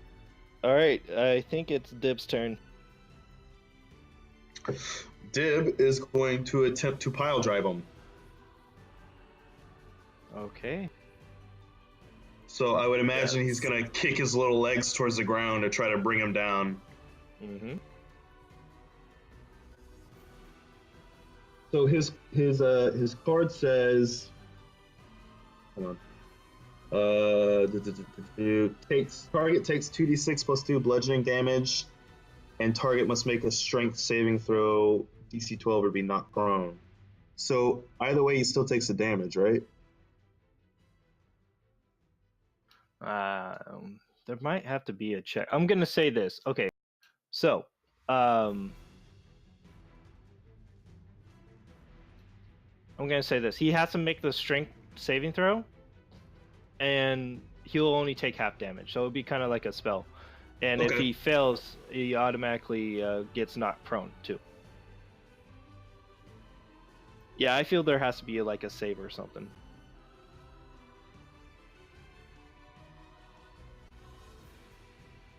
Okay. So yeah, you rolled the save. Okay, so he's able to knock it down prone. Go ahead and roll for damage. That's 8 damage. Damn.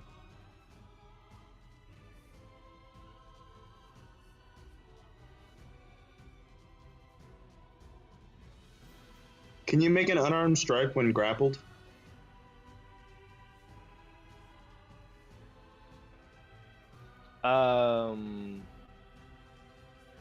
Yeah, you can, like as a bonus action. Well, he gets 2 attacks. Yeah, if you do a multi-attack. So that pile drive is actually an action. Oh, okay, gotcha.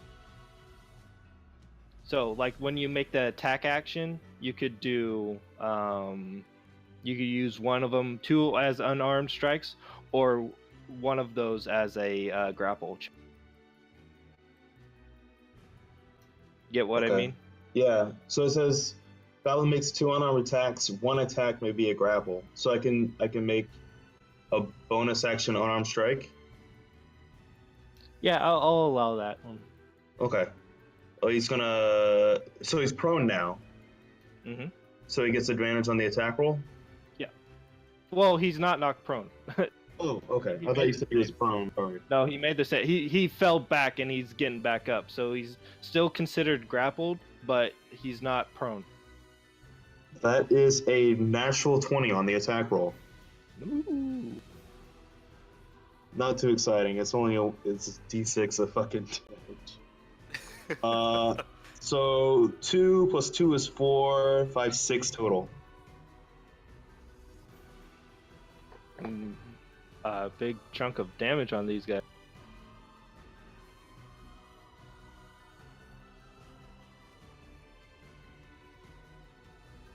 Alrighty. So we're going to. That's everything he could. Yeah, that's everything he can do.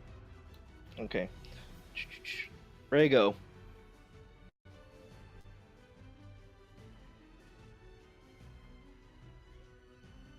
Good, still, you're after Rago. I'm gonna cast spiritual weapon. Okay. Arrow pops up. Which one are you attacking? The one next to Kasil or the one that Dib is grappling? One that Dib is grappling. Alrighty, go ahead and make your attack roll.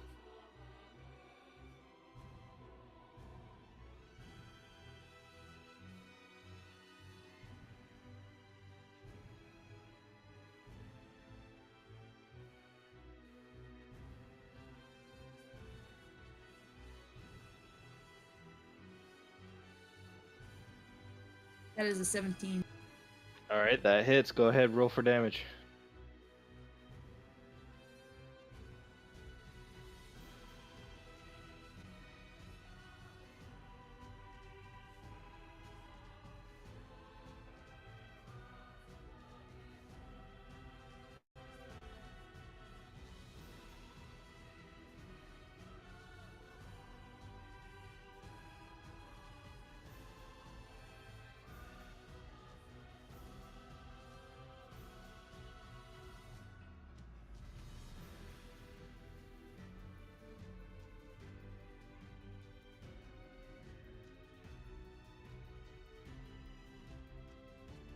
damage.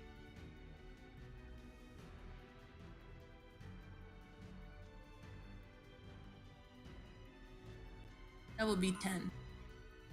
Thank you. How do you want to do this?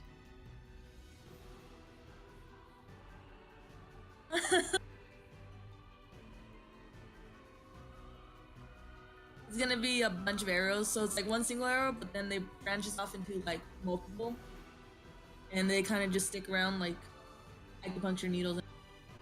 Nice. So it kind of shoots up into the air, and then it, seeing it that it's getting up, everyone sees the arrow splits into multiple arrows, and it just pummels the target, almost like, and it's making like a dart sound, like.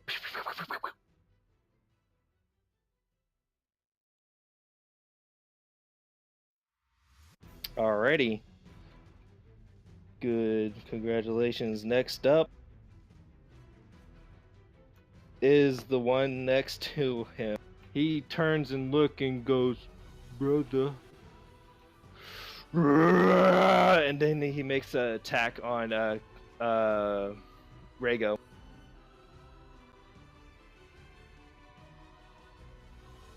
Natural 1. No. As the big club just smashes 2 feet in front of you, giving Did I you a use my little bit. holding attack on him? Because I didn't attack earlier. It stops at the end of the round.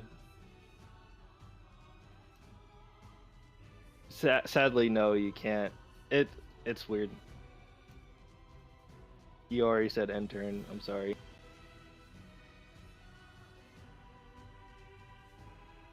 Yeah, but that's all it's gonna do, because now it's in a stupid rage and it's gonna try to kill you guys. Gleerock will probably finish it off. Not even gonna bother with raging on Gleerock. He takes his battle axe, or maul. He takes his maul, and he's going to home run him, and still hits even with a 9. Well, 9 plus 6, so and then damage.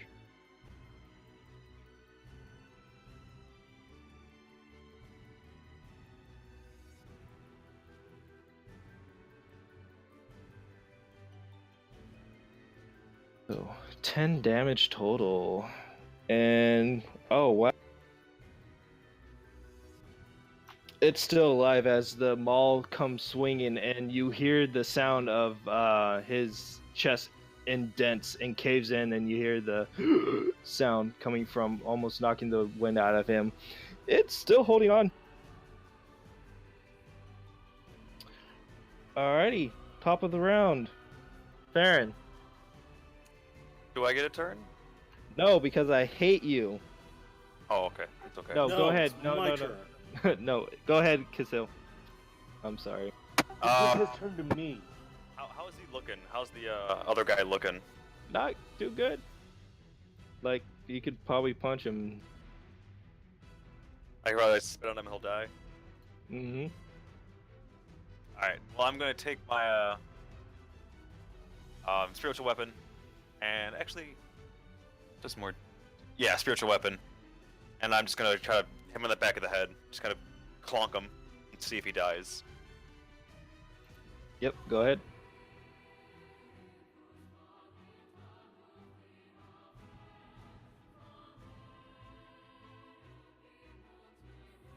Uh, 11 to hit. Oh, nope. Whoosh. Fuck. Alright, that's what I thought would happen. That's my turn. I can't wait. Well, the spiritual weapon is a bonus action. You still have an action. With it? Bonus action?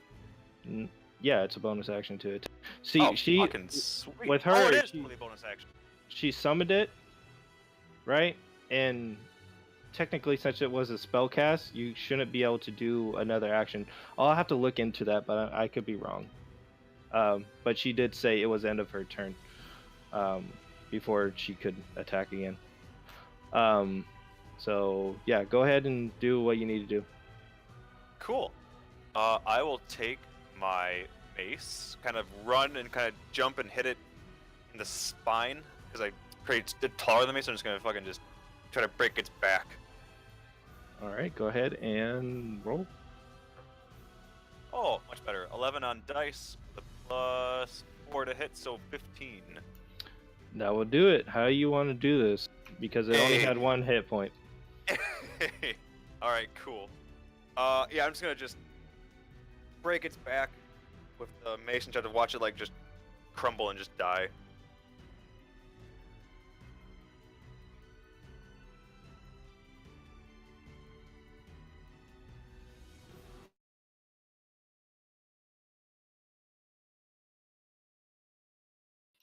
Okay. Yeah, and exactly what it does as you kind of rush past it a little bit and just slam the back of its in the center of its spine, and you hear a loud like snap sound as it buckles over, and then like almost being paralyzed and just slumps over, and eventually you don't hear any breath come from it. Combat is over. Well, that was fun.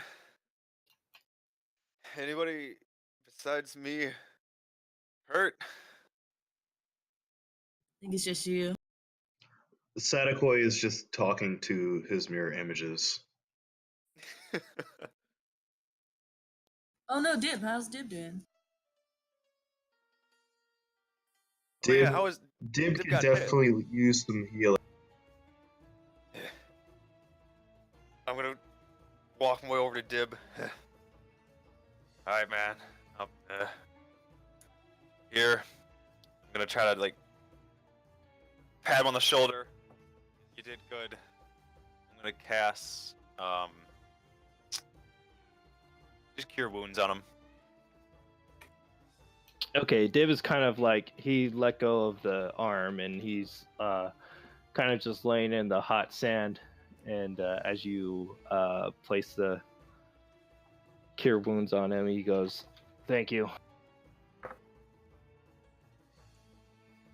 Max health. So 8 plus 5, 9, 10, 11, 12, 13 to him.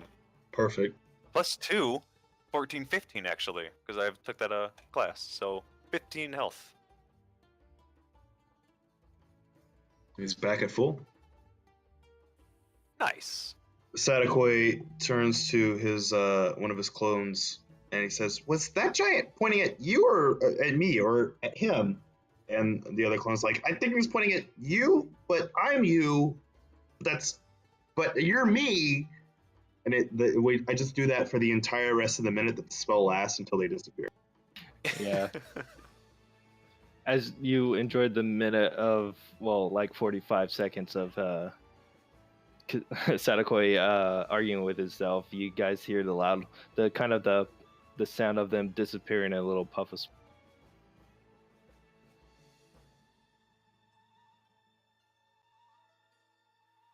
Okay, hey Sadakoi, do you mind taking over? I just needed a little rest. Yeah, I'll take the next watch. No worries. Thanks. I'm gonna kind of limp over to my tent and just fall the fuck to sleep. All right. Does everyone else do the same? Can I go? Are they? Were the ogres completely naked? They were clothed, and these aren't like complete ogres. These look more like half ogres. Okay. So they're like half human, half ogre.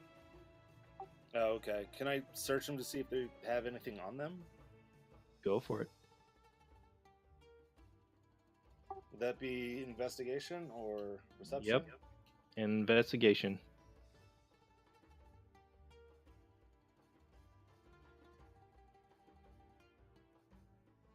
That was a 16 on die. Let me see what my investigation was. That's going to be a 16 total. Okay. Ruffling through their clothes, you're able to find a few copper pieces on. and maybe 2 silver pieces. Oh, okay. Big spender, big spender. I'm rich. I'm rich.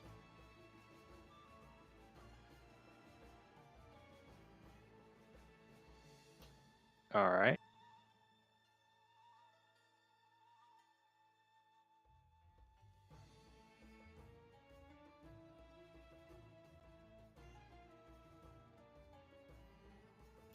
Everyone else heading to their tents to finish off the long rest.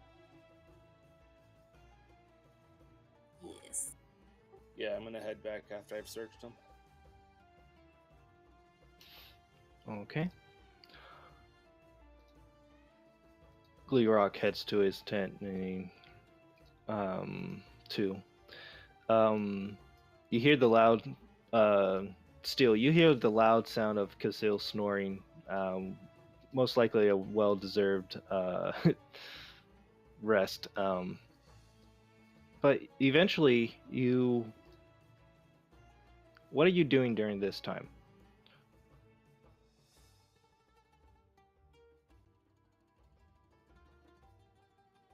Was that me? Yeah. You're the one taking the watch, right? Make a perception check, just in case. That's pretty good. 18. Okay. So during the mid-afternoon, you're just looking around. It's hot, and you don't really see any other dangers. But as you're walking around the area, you do notice that mound where they came from. You see something shiny on the ground. Ooh, shiny thing. I want to investigate it. Okay. As you turn and look around the corner where they came from, you see piles of what appears to be bones and rusted armor and weapons, all rusted and unable to use. And it looks like the little pile, whenever these guys would jump, this is where they would most likely either consume their corpse or steal their shinies. Rifling through the gear, you don't see anything useful. Just rusted armor, rusted weapons. But that's completely up to you if you think it might be useful. Only.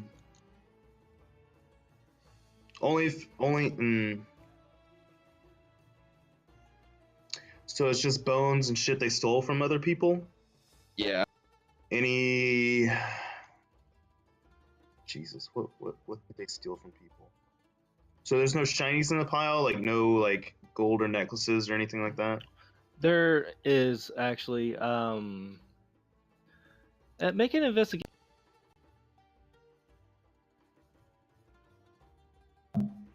Oh, Sadako is extra smart now. That's going to be a 25. Most of the stuff is like polished armor that's at the cusp of like one piece of it is really shiny, but the other parts is all rusted and whatever. But something does catch your eyes. It looks to be a necklace on the ground. Looking around, it looks to be worth. It's lined with gold with 3 emeralds encrusted on around it.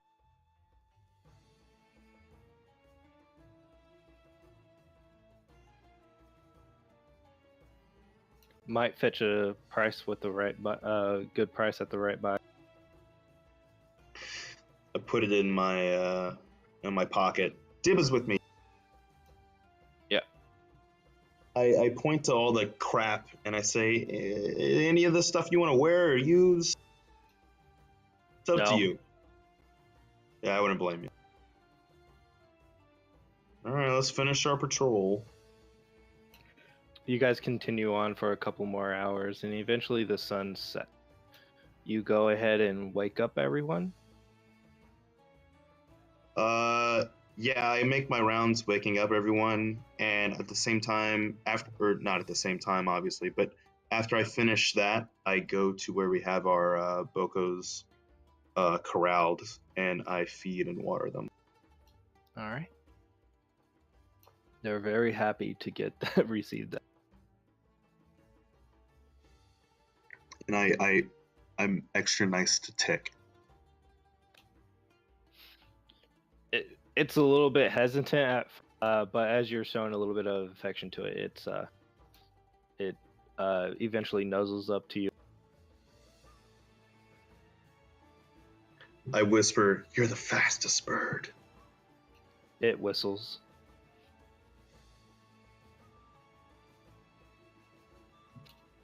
All right. The rest of the group is woken up at the cusp of The cusp of dusk. yeah. Oh my god, that could be our group name. Ooh. You guys still need to figure out that because We really need to. Usually with different chapters of the Death Blossoms, they like to have a name for them so that you easily call. And you guys are getting high level, so your words of your exploitations or whatever is getting around right now. But that's here and now. You guys are woken up, and you guys continue on for the rest of the day or night. Quick So question. yes, Would that half sleep I got count as a short rest or long rest? it's a long rest. It still fucking would be a long rest. So you guys are at full health. Awesome, thank you. Mm-hmm. Does anyone need a break? A 10-minute break? No, but I mean, everybody else does. I'm good, but it's whatever, yeah. All right. Alright. Well, everyone else is fine. I just need to use the restroom. Yeah, I need a pee, I guess. I'm We'll gonna have to pee soon, so I guess I may as well pee now. We'll take a Kathy. 5-minute break. Oh, this is being recorded, by the way, too. Just to remind. And I don't know how to pause it, so I'll just leave it going. So don't say anything you won't want to be broadcasted.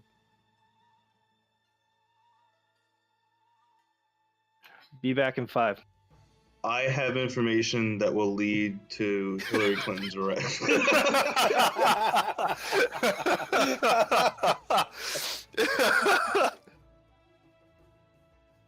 I'm kidding, I don't. I voted for Hillary Clinton, please, God. Yes, please don't murder us. We all Well- don't associate with him. He doesn't speak for the group. If he disappears, we know why. Yeah. Alright, I'll Like be right back. helicopters. What happened to Oldham? Oh, he got Oh, who's old? Who? I've never heard that person in my life. I said He old. never ham, existed. Okay. Yeah, moldy ham. Where are all the steamed hams? Yes, that's what we're talking about. We're talking about a Simpsons joke.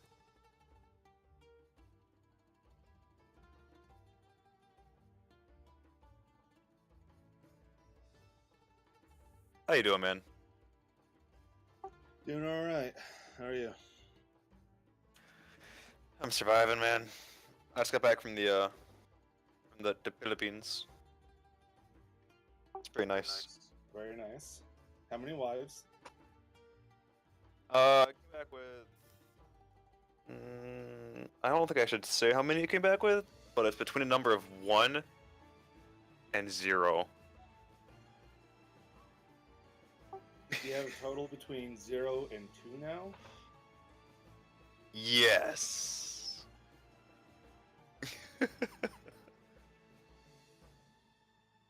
Boy, I'll fucking tell you. Like, I love Filipino food.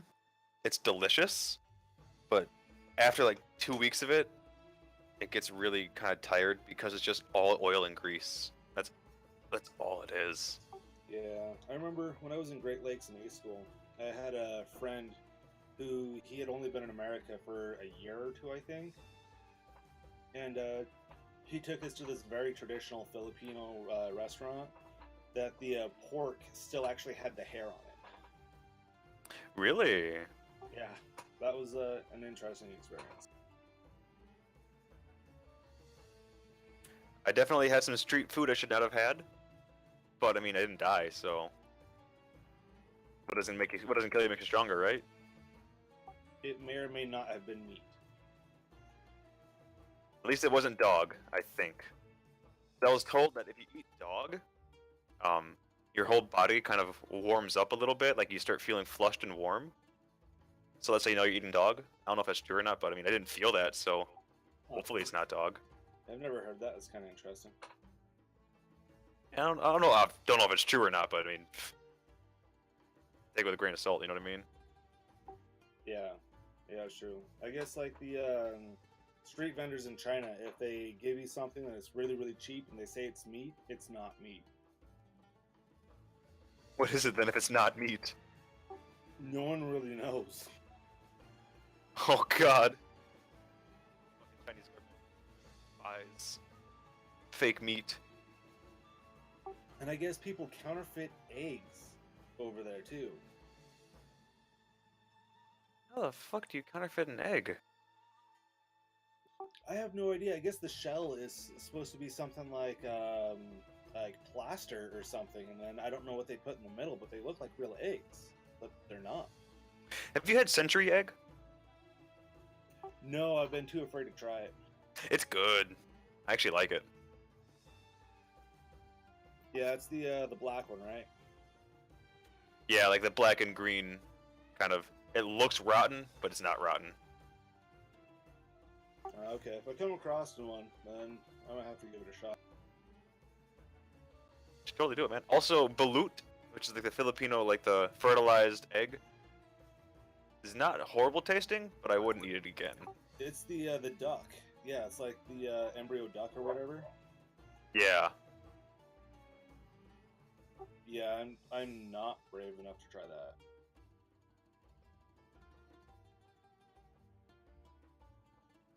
Alrighty. I'm back. Everyone else back? I guess not. But no, like I was saying in the chat earlier, I was just super excited that I ended up with an A- on my OChem exam because the class average was a 58. Jesus fuck. That's hard. That's rough.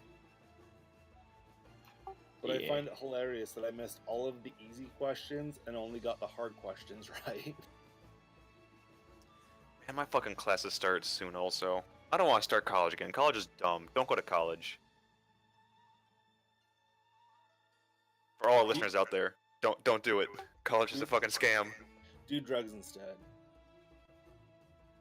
Yeah, do drugs. Don't stay in school.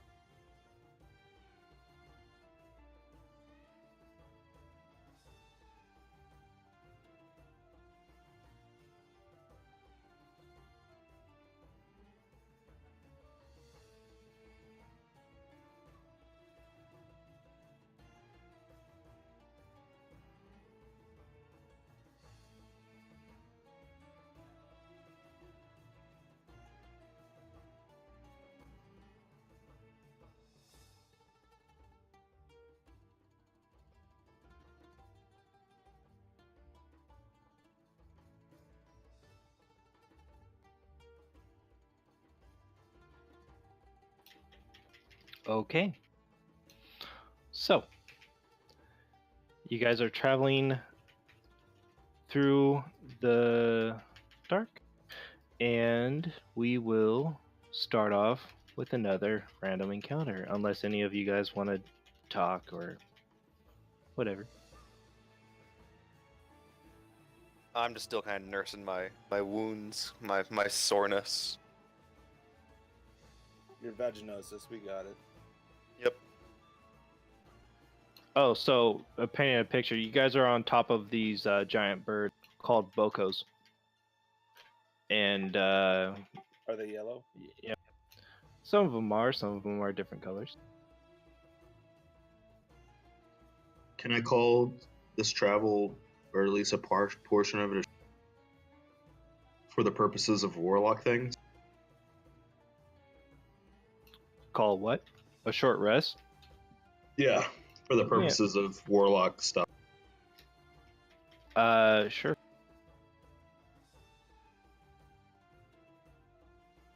I mean, technically, you got the full rest. Anyways, everyone got the full rest whenever you guys woke up.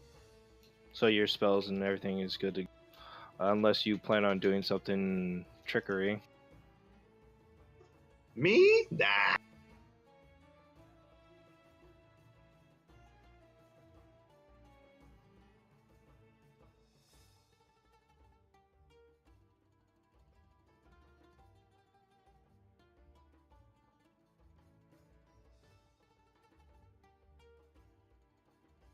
Okay. So, random encounter, please. Anyone could roll it, not just Cassell. I'll roll. What is it? D12 and a D8.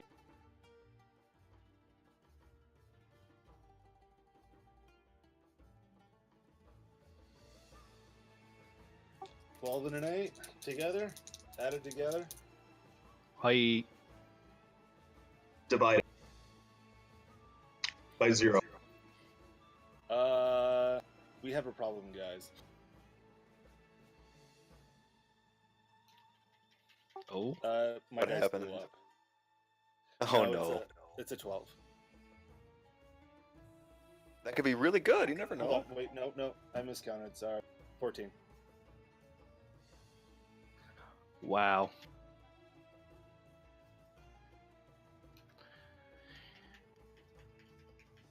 Through your travel through the night, it's getting a little bit like cold.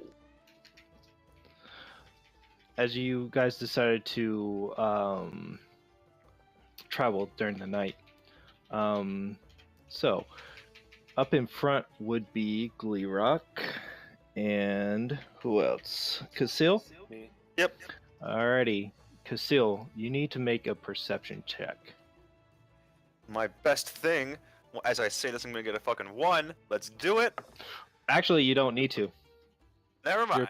Your passive perception is 17, so you would have noted this off the bat. You see off into the distance, about even with the small torchlight, you see a body face down into the dirt, or the sand. Sorry, dirt. We're in the desert. Into the sand, about 30 feet ahead of you. Okay.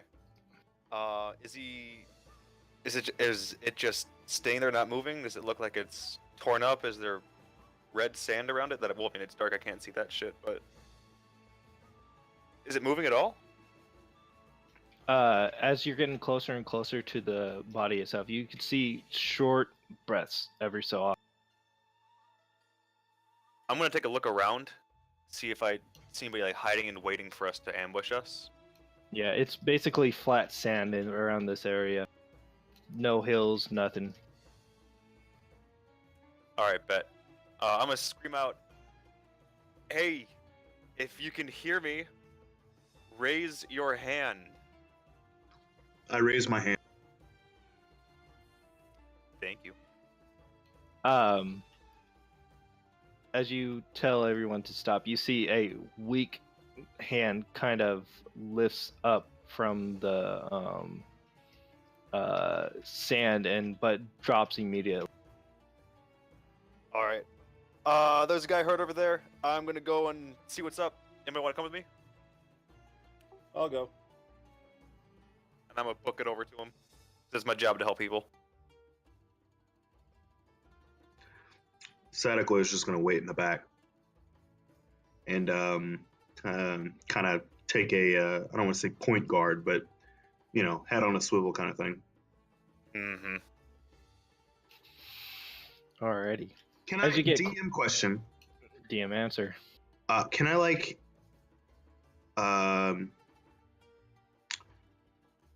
what's the word? Like, kind of put the boko in, like, kind of like a, a stealth position, you know, like kind of like crouched low in the ground, but ready to like jump up and sprint. You know, does that make sense? Make a animal handling check.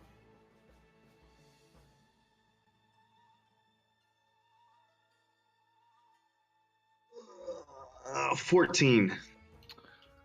Hmm.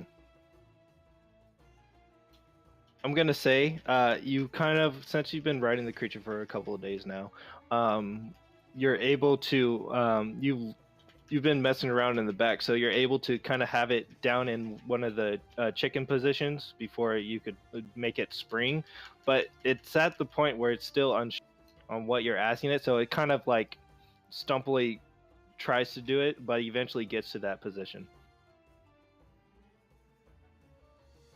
I lay down real low with my hand around its neck so that when it takes off, like I don't fly off of it. And I'm just whispering sweet, sweet words into him. It's cooing. All right. Awesome. So as you get closer and closer to this individual, you see that with the small torchlight that you have carrying with yourself, you as you get closer and closer, you notice that this person is face first. It's a male. He is topless, no shirt, but he's wearing what appears to be like the bottom half of a full plate. Um,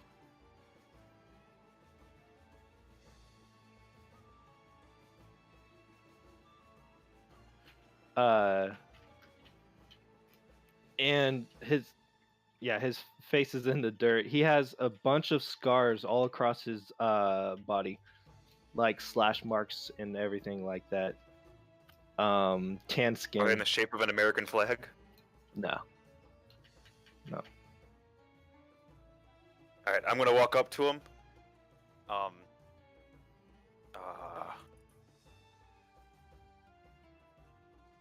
Hey man, hey, can you talk? Do you need water or anything? He lifts up his head and you see his face. He has black hair, kind of the sides of his head are shaved, and it looks to be he looks to be almost in his 50s, but he's pretty strong for being a man of that age. And you notice that he has a scar across his left eye, and his lips are completely like dry. Like it's chapped to the maximum, and he lifts up and sand is kind of just pulling from his face as he looks at you with his scarred eye, and he goes, "Water." Yeah, I'm gonna give him some fucking water. As you hand him in canteen, he quickly gets up with a start and sit cross-legged, grabs the water canteen and just starts chugging, almost choking. Hey, we got more water. Where that came from? Don't drown. You almost just fucking died. Don't kill yourself yet. Oh, oh, oh. And he's like taken aback a bit and goes, and he says, "Thank you." Hey, Oh. what's your name, man? What you doing out here? Where's your top? Oh, forgive me. My name's T.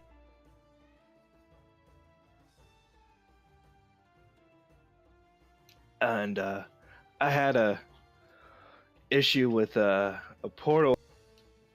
I fucking hate portals sometimes. Let's say it's a wardrobe malfunction. And you are? He wipes the sand from his eyes. Well, my name is I'm Casil, and we are just passing through, and we just saw you dead. And I wanted to see if you were alive. Turns out you were alive, and now you're not dead anymore. But yeah, what are you doing out here? Like you said portals, but like what? It's a long story, and I'm more than welcome to tell it, but I'm gonna need some rest and some. Who else is with him? Me. He. Oh, and you are friend to the Dragonborn. My name is Farron. I'm glad that you were okay and that we could be of at least some assistance to you. I'm glad you guys showed up too. Whew. Mind helping me up? Yeah, I pick him up. Can I do a quick insight check on him to see if he seems like he's got an air of like untrustworthiness around him? Yeah.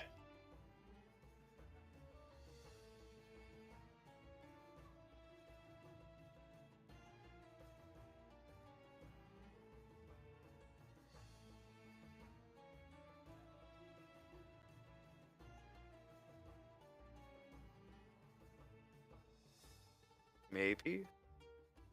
I said yeah. Oh, I didn't hear you say yeah. We're all waiting on you to roll, nerd. I didn't hear him. I'm sorry.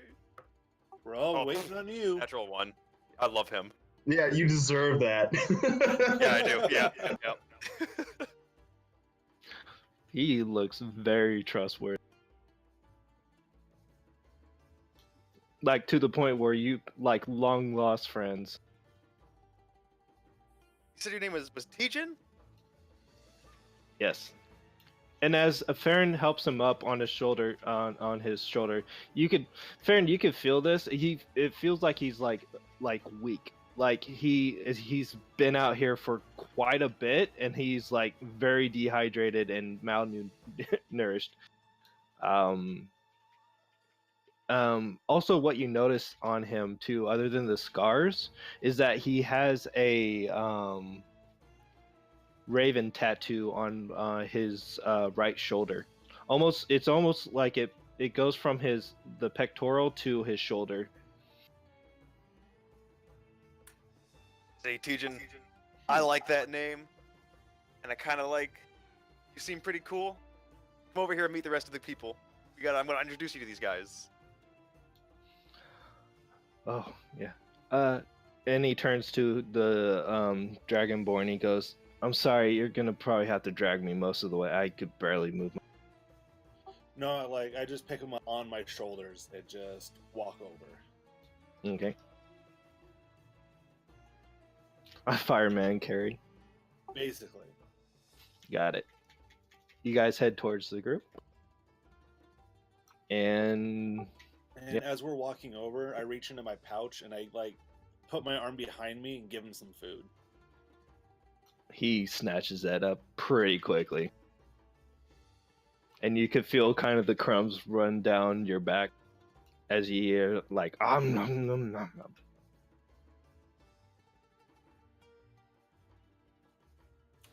Well, as we walk over to the rest of the group, I'm like, hey guys, this is Tejan. He is from I don't know where, and he's been in the desert for I don't know how long, but he seems pretty fucking cool, and I gave him some water. He lifts up his head and lifts up an arm. He's like, yo.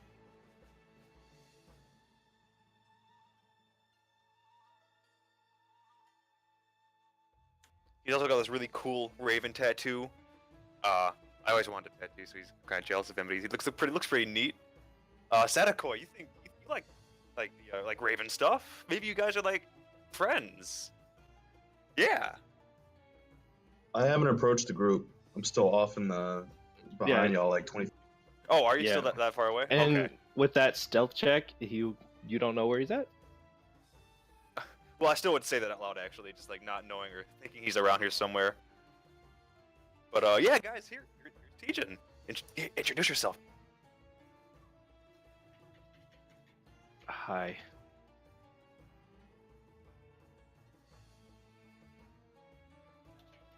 So, where are you all heading? And he's kind of like he's tapping Farron on the shoulder to have him like lay down or something. Or Okay, I put him down.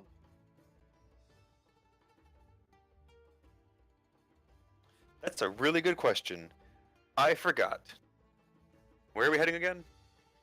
you hear Glee Rocco, the Waking Sands. Yeah, that's it.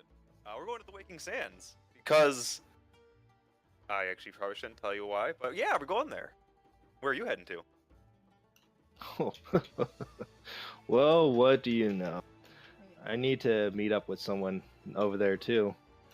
But it was supposed to be I was supposed to get there instantly, but again, portal malfunction. Where are you traveling from? Ugh. Well, if I told you, I would have to kill you. Oh, friend. Who You couldn't, but it'd be a good fight. who sent you? Again, if I told you, kill you. But let's not come to that, please. I know I may be. Have you heard the term "don't judge a book by its cover"? Have you heard the term "don't bite the hand that feeds you"? What's a book?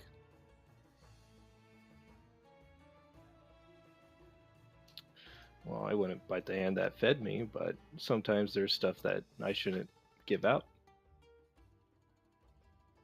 True. I But we did look at offer him- you and give you water and food. And I do appreciate that. I look at him and just point blank ask, "Do you serve the Raven Queen? I saw a raven tattoo on your shoulder."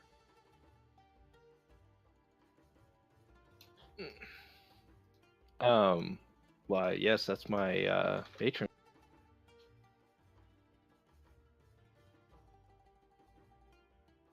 Well, you see, she's also been assisting us, and we have one of her champions with us. And people like you seem to be popping up all over the place. So it's kind of hard for me not to be suspicious that you're here now, and you're part of the Raven. You're with the Raven Queen. So I feel that you should be able to trust us and can let us know what you're doing. We've had our fair deal with unsavory and untrustworthy people. We're trying to make sure you're not one of them. Oh.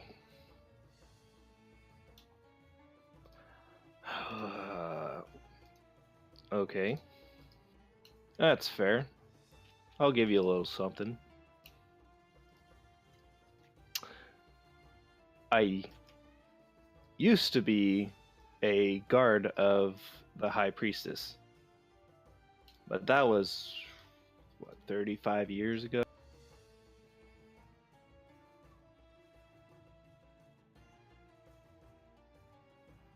I only used to be. Oh, well, once you get to my age, your usefulness isn't all that, and he kind of cracks his back for a bit. I may be a little bit under old, but sometimes you have to take a break from that life. And for you, taking a break is going to the desert, And almost dying? half naked. Again, wardrobe malfunction, portal, yeah. I was supposed to meet with a contact in the Waking Sand. But I'm in this situation, and I do thank you for giving me some food and some water, and I do appreciate it. I hope that will suffice with the questioning. And for just me, at least, that makes sense. just to be clear, if I wanted you guys dead, it wouldn't be hard.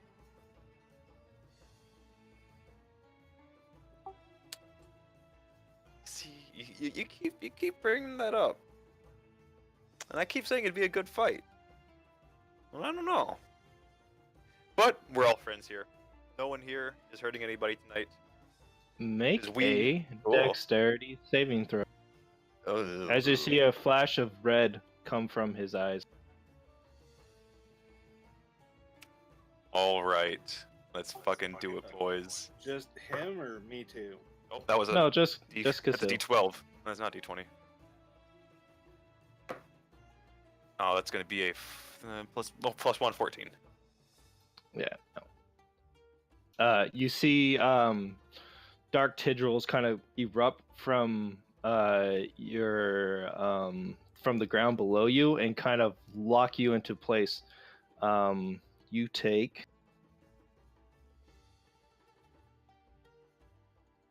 3 points of necrotic damage, and you are held in place for a few seconds, and he lets go of the spell.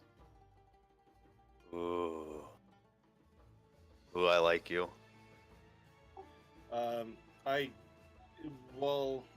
That's happening in that few seconds while he's held. I pick him up and just, have him up in the air, like hand almost getting ready for the throat by the time he lets him go. Whoa. It's okay. You don't need to hurt him. We're all friends here, like I said. No one's hurting anybody tonight. Tonight we're marching. Tonight we're leaving. And I just look at him and go, hurt any of my friends again, and I won't stop. Do not take my kindness for weakness. And then I gently put him down. Now that we're all in agreement.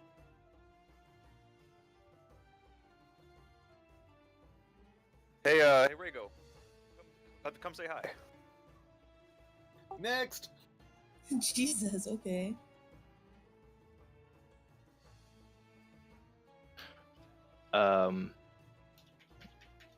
So he looks up and down Rhaego for a second and goes, follower Lathander? I nod. He nods back, giving a simple respect towards other religions. I haven't seen, and he's looking at the symbol a little bit perplexed, and he goes, "Not what I'm used to seeing. That's interesting. Still the same shape, though."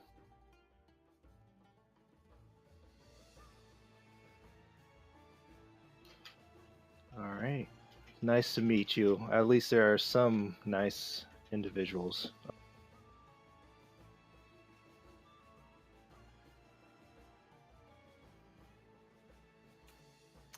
We are all nice here. Isn't that right, Gliok? And Gleelock doesn't look like he trusts anything that's going on right now. He's still... Oh, yeah. He's probably even more suspicious just because, again, another individual from the Raven Queen pops up.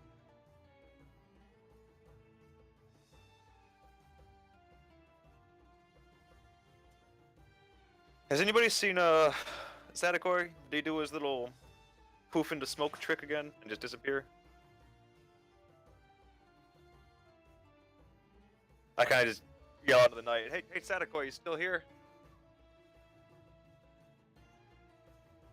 No. Well, I guess he's gone. Well, if you're not here anymore, we're about to head out soon. We got a new person who's also here, but you're not here, so that's okay. Okay.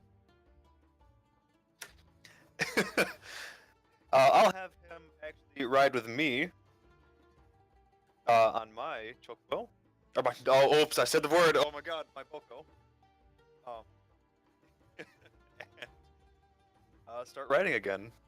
Okay, you have to kind of slump him over because his legs doesn't. But a few hours go into the night, and as giving him food and water, he's regaining most of his strength back, and he's able to ride behind you. The DM. night continue. Yeah.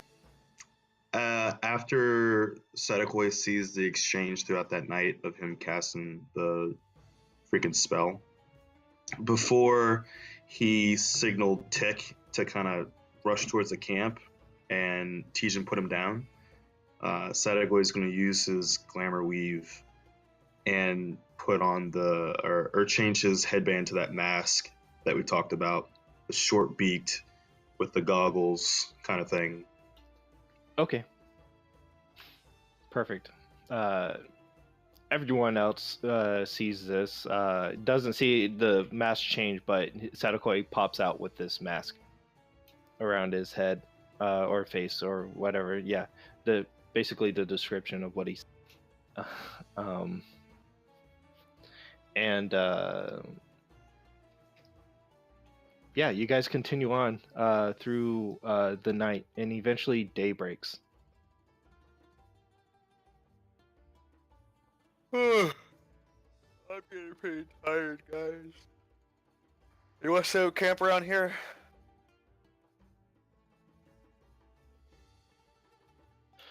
Yeah, it's still desert and sand. And eventually you guys find a nice spot out into the open where you can see all the way around you. So if you guys set up camp, you guys could have it decently. Alrighty, going to who's doing first watch? I'll take first watch. Alrighty, that's good to know. You guys set up camp, do the caravan style again. The Bokos are out doing their own thing. Where's All right. Pigeon gonna sleep? Because my tent's only big enough for one person.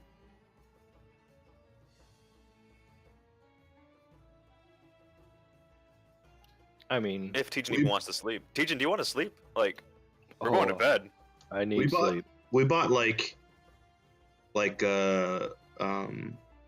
base X type tents, like the typical like fucking, I don't want to say circus tent, but you know what I mean.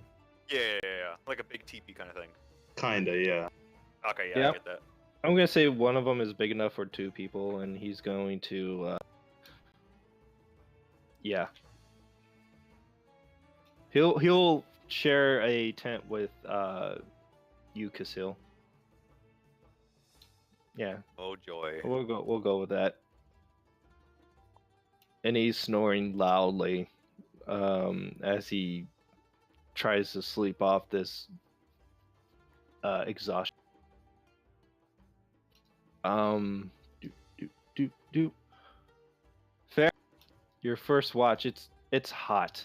Oh, everyone make a Constitution saving throw.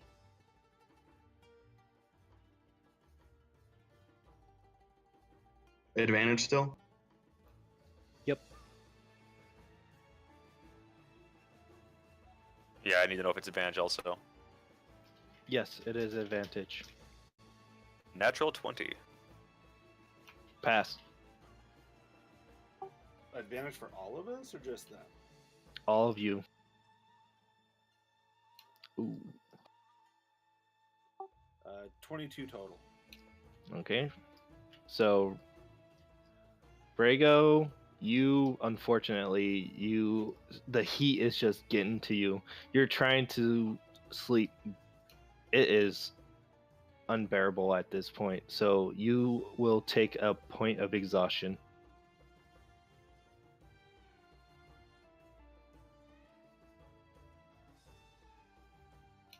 Dib is okay. Everyone else is okay.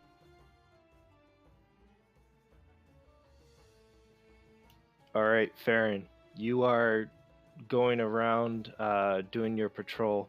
I'm going to need you to make another random encounter.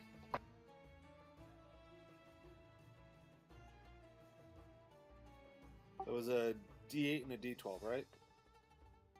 Hoyt.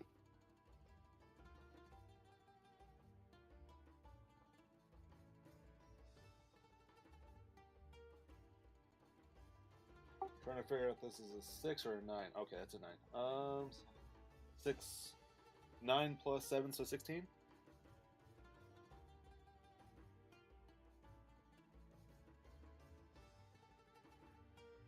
I think that's exactly what I rolled last time. All right. As you're patrolling around the area, would you mind make a perception check? Alright, perception.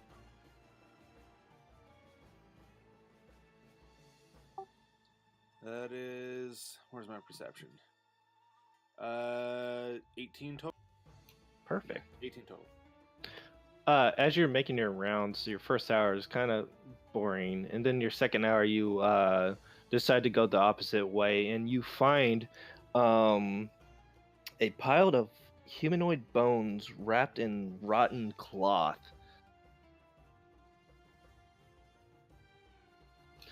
Like as if someone was trying to make this journey but wasn't well prepared. Oh, okay. Can I investigate it to see if there's any identification or any idea of where they may have come from, or if there's anything on them? Yep.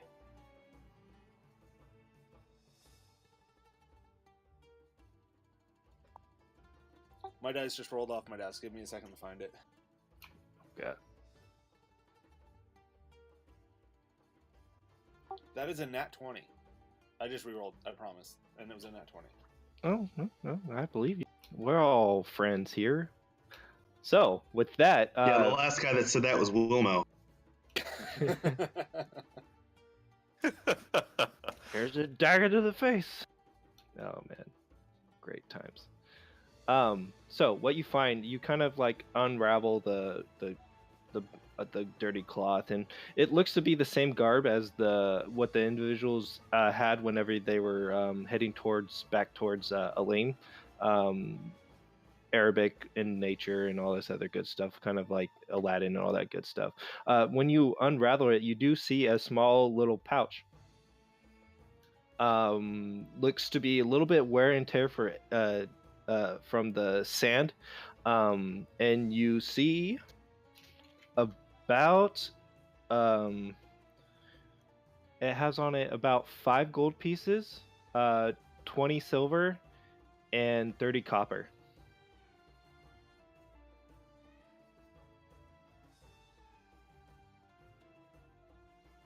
You said how much copper? 30 copper.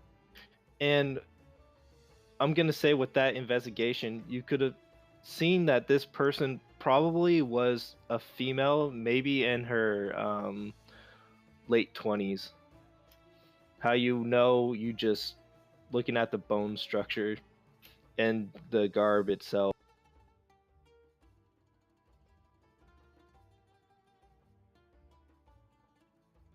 Okay. Is there any way that I can try and bury her? Is there really even a point for that in the saying? 'Cause it's just gonna either get uncovered or covered again? What would Farron do?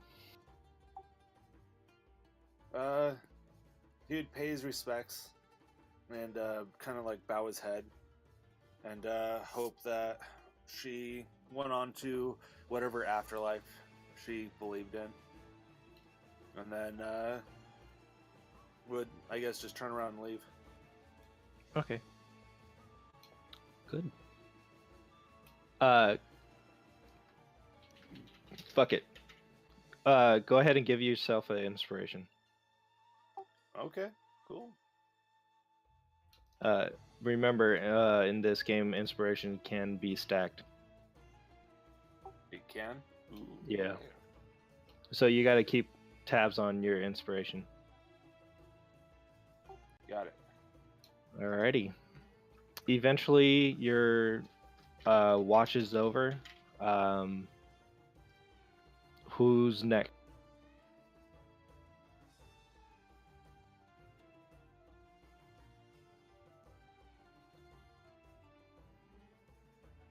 Who's doing second watch?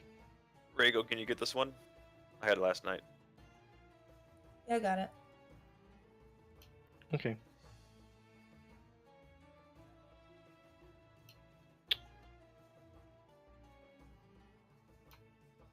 You get woken up by Farron, and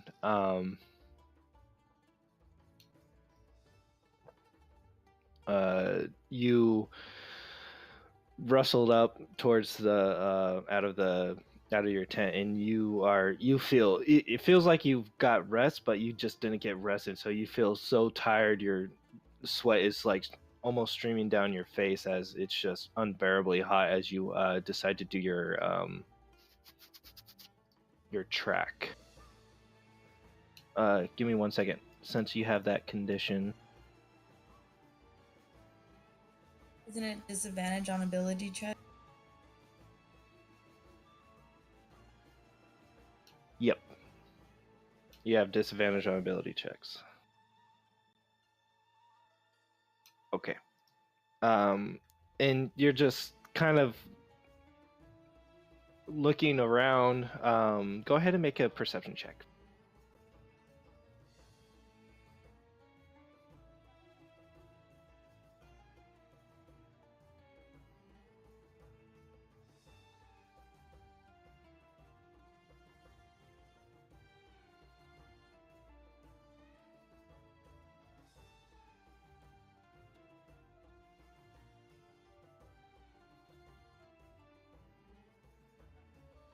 Okay. Yeah, it's just you're like, too exhausted to stay focused. And you kind of before the sunset, as you're seeing it kind of droop down into the darkness before you're about ready to wake everyone up, you see the light kind of shine really bright, even though you know that it shouldn't do that. As you look around, and you are at your old temple, and you hear the sound of a female yelling at you, Rego, they're coming, we need to leave.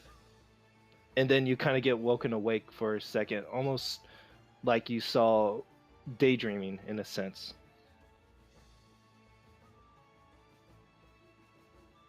Oh shit.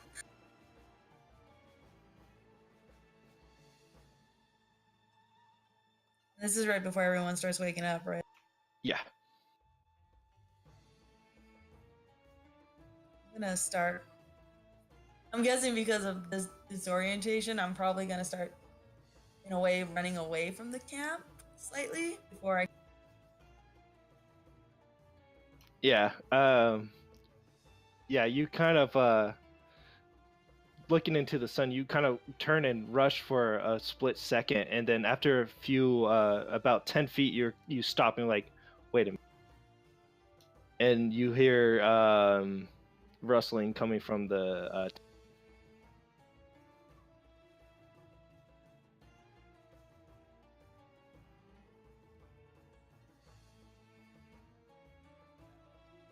I'll go see if everyone's awake then. yeah, they stir up. You guys break down the camp, and you guys get ready for the next day. I feed the bocos and water them. Good. They're starting to get a little too friendly with Sadako.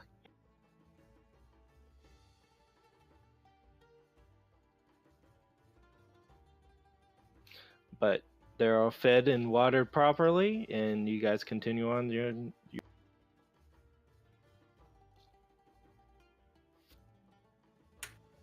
I'm gonna ride back to where Satakoi's at and say, "Hey, Satakoi. So this is Tijin.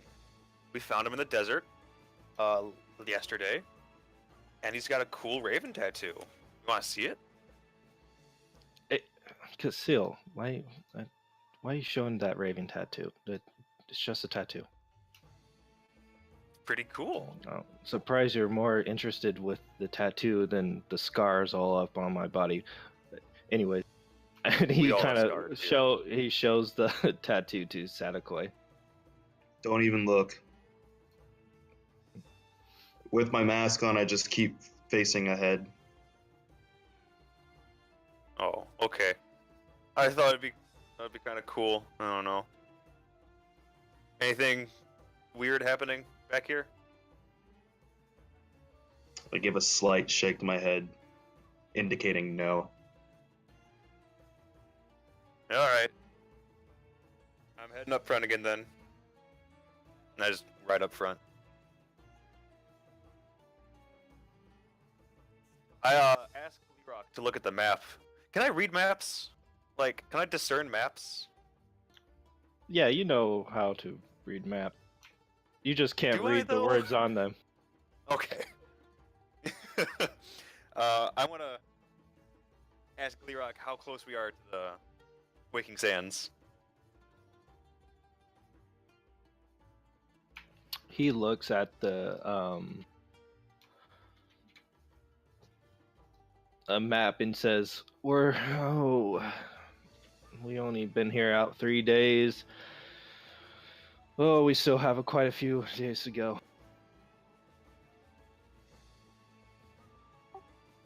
I'm gonna give Tejan some more water and just be riding next to him, and just be trying to ask him questions about where he's from and why does he have scars and what he's planning on doing, and does he like long walks on the beach? And... He hates sand. It's rough and coarse and gets everywhere. But You're done. Kill yourself. No, you're done. He answers to a certain extent.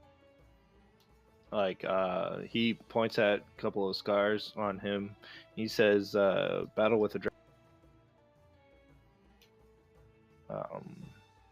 He points at his eye. Mostly, he said, "Battle with the dragon," and then the other one was just wear and tear from different people trying to assassinate the high priestess.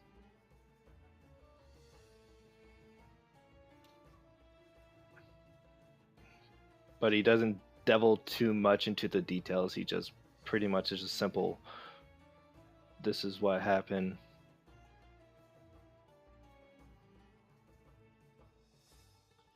Okay, now which high priestess was this?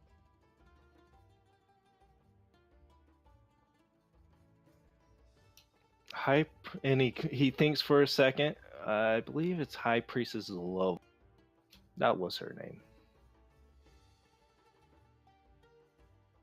Tragic end, though. Maybe I'll tell you if I have a few drinks in me. I heard they have a nice bar over at the Waking Sands. I would be greatly interested in that story you have.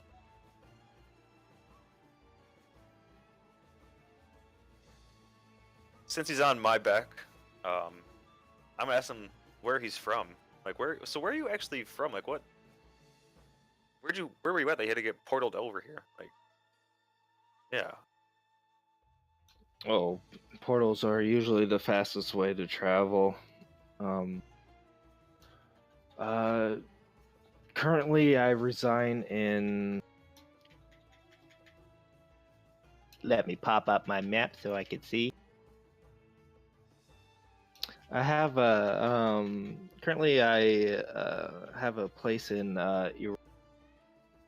which you would know that's the capital city of Era. Basically the city of city. Does he have an accent that I would recognize?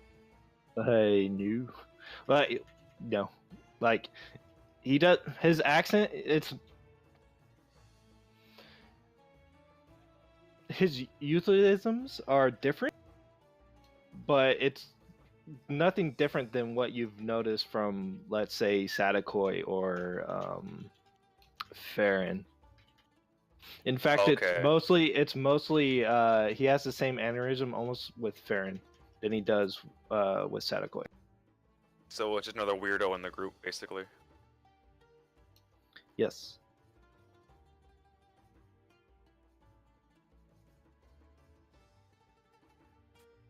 Say, what was that thing you did with your eyes that one night, or like 2 nights ago? Whatever time ago, I don't know. It stands fucking in my head. What was that thing you did? I just cast a spell. Why you? Why you? Can't you just quit questioning me? I'm getting tired of it. You It's a know, long, sometimes long travel between here and the Waking Sands, my friend. yeah, you're right. Uh, I must have been heading in the wrong direction. Ugh.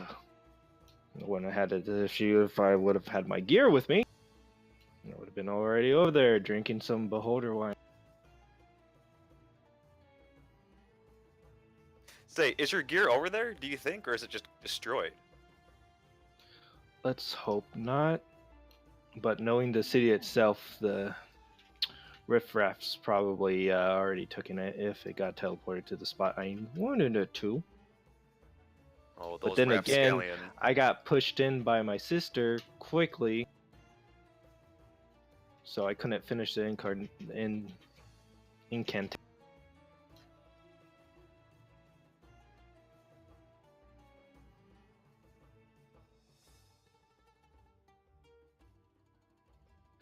Anyways,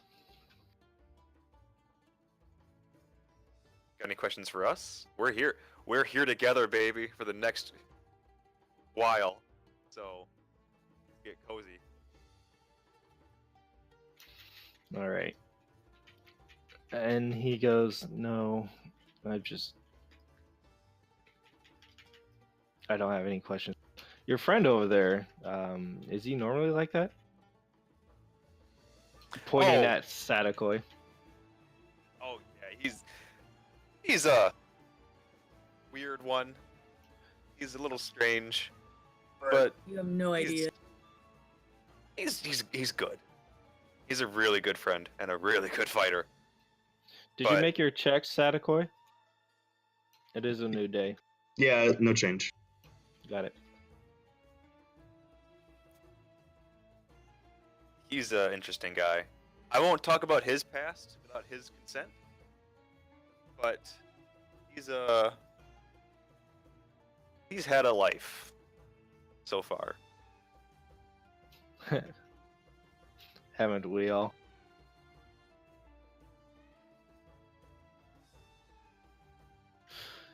Alright, so, sake of game, I'm gonna need you guys to roll a couple percentile dice. All right.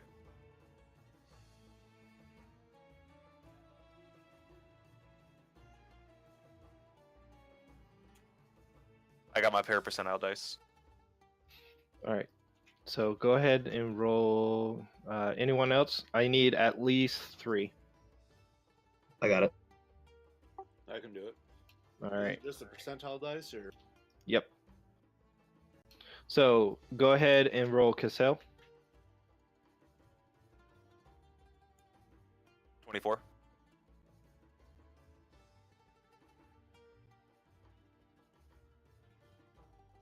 Alrighty, Sadakoi. 56. And Farron. 94.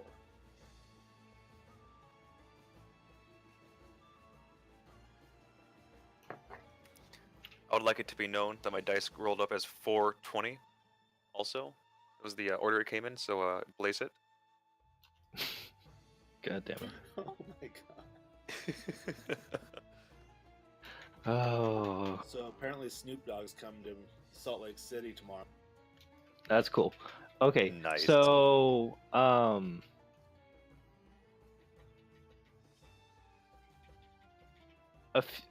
few days travels past and nothing seems to be, no random encounters. It's hot.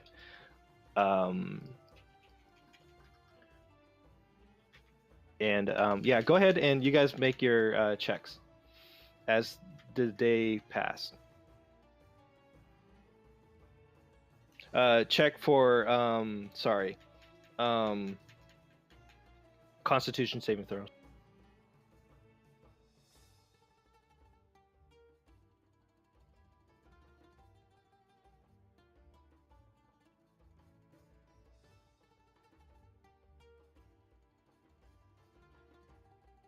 All right, Dib failed. Pass Wait, Sadakoi. hold on. Pass Sorry, I Kisil. didn't roll twice for Div. He rolled an 18 on the next one. Okay, he's good then. Farron's good.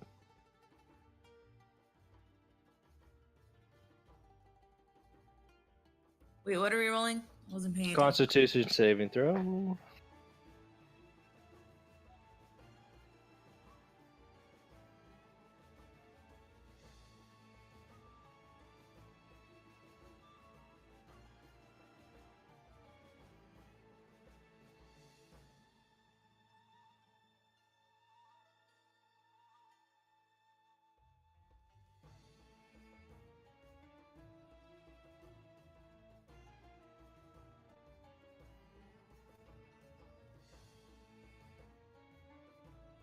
All right, you passed too.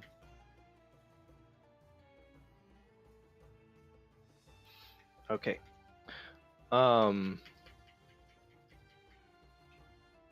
Few days pass. You guys travel, and you're able to keep fed, watered. So you guys aren't going to get a point of exhaustion as you guys are keep on traveling and go. So 3 more days it's passed, and it's halfway through the week. And Casil, go ahead and make a random encounter check since you failed the roll, the percentile.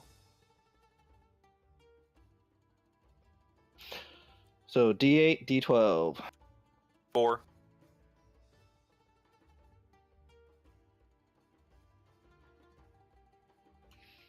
Cool. Rocks If you fall, we guys- all die.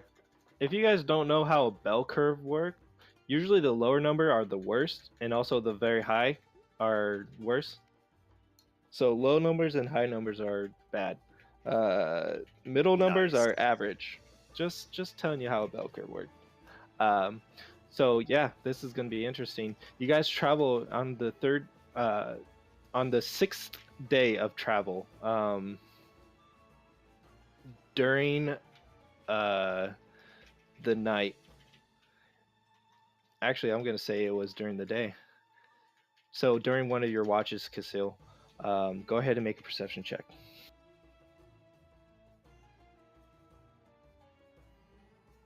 It's gonna be 13. Okay. Good. You do see this. As you stop for a second looking out while everyone's sleeping, you see this small, bright, off into the distance, probably about 200, 300 feet. But you see it, and it's starting to get bigger and bigger. As it gets closer, you see this almost towering creature covered in fire as it looks like it's rushing towards you at a very high speed. Oh, Jesus fuck. And you notice it as a fire elemental. Oh, let me see something really quick. No, it's just that one. Yeah, and that's where we're gonna stop for today. Jesus Christ. All Who would've right. thought? Bad luck on what? Dude, I have the unluckiest watch there is. Yeah. That just means no more duty for me, right? Nah. What do you think this is, the Navy? No. No, you get 45 half months pay times 2 now. No. Chief, please. And reduction in level. Yeah, reduction in level. Alrighty. This has been session 18 of the Gears of Erathis. Thank you all for playing. We'll see you next week.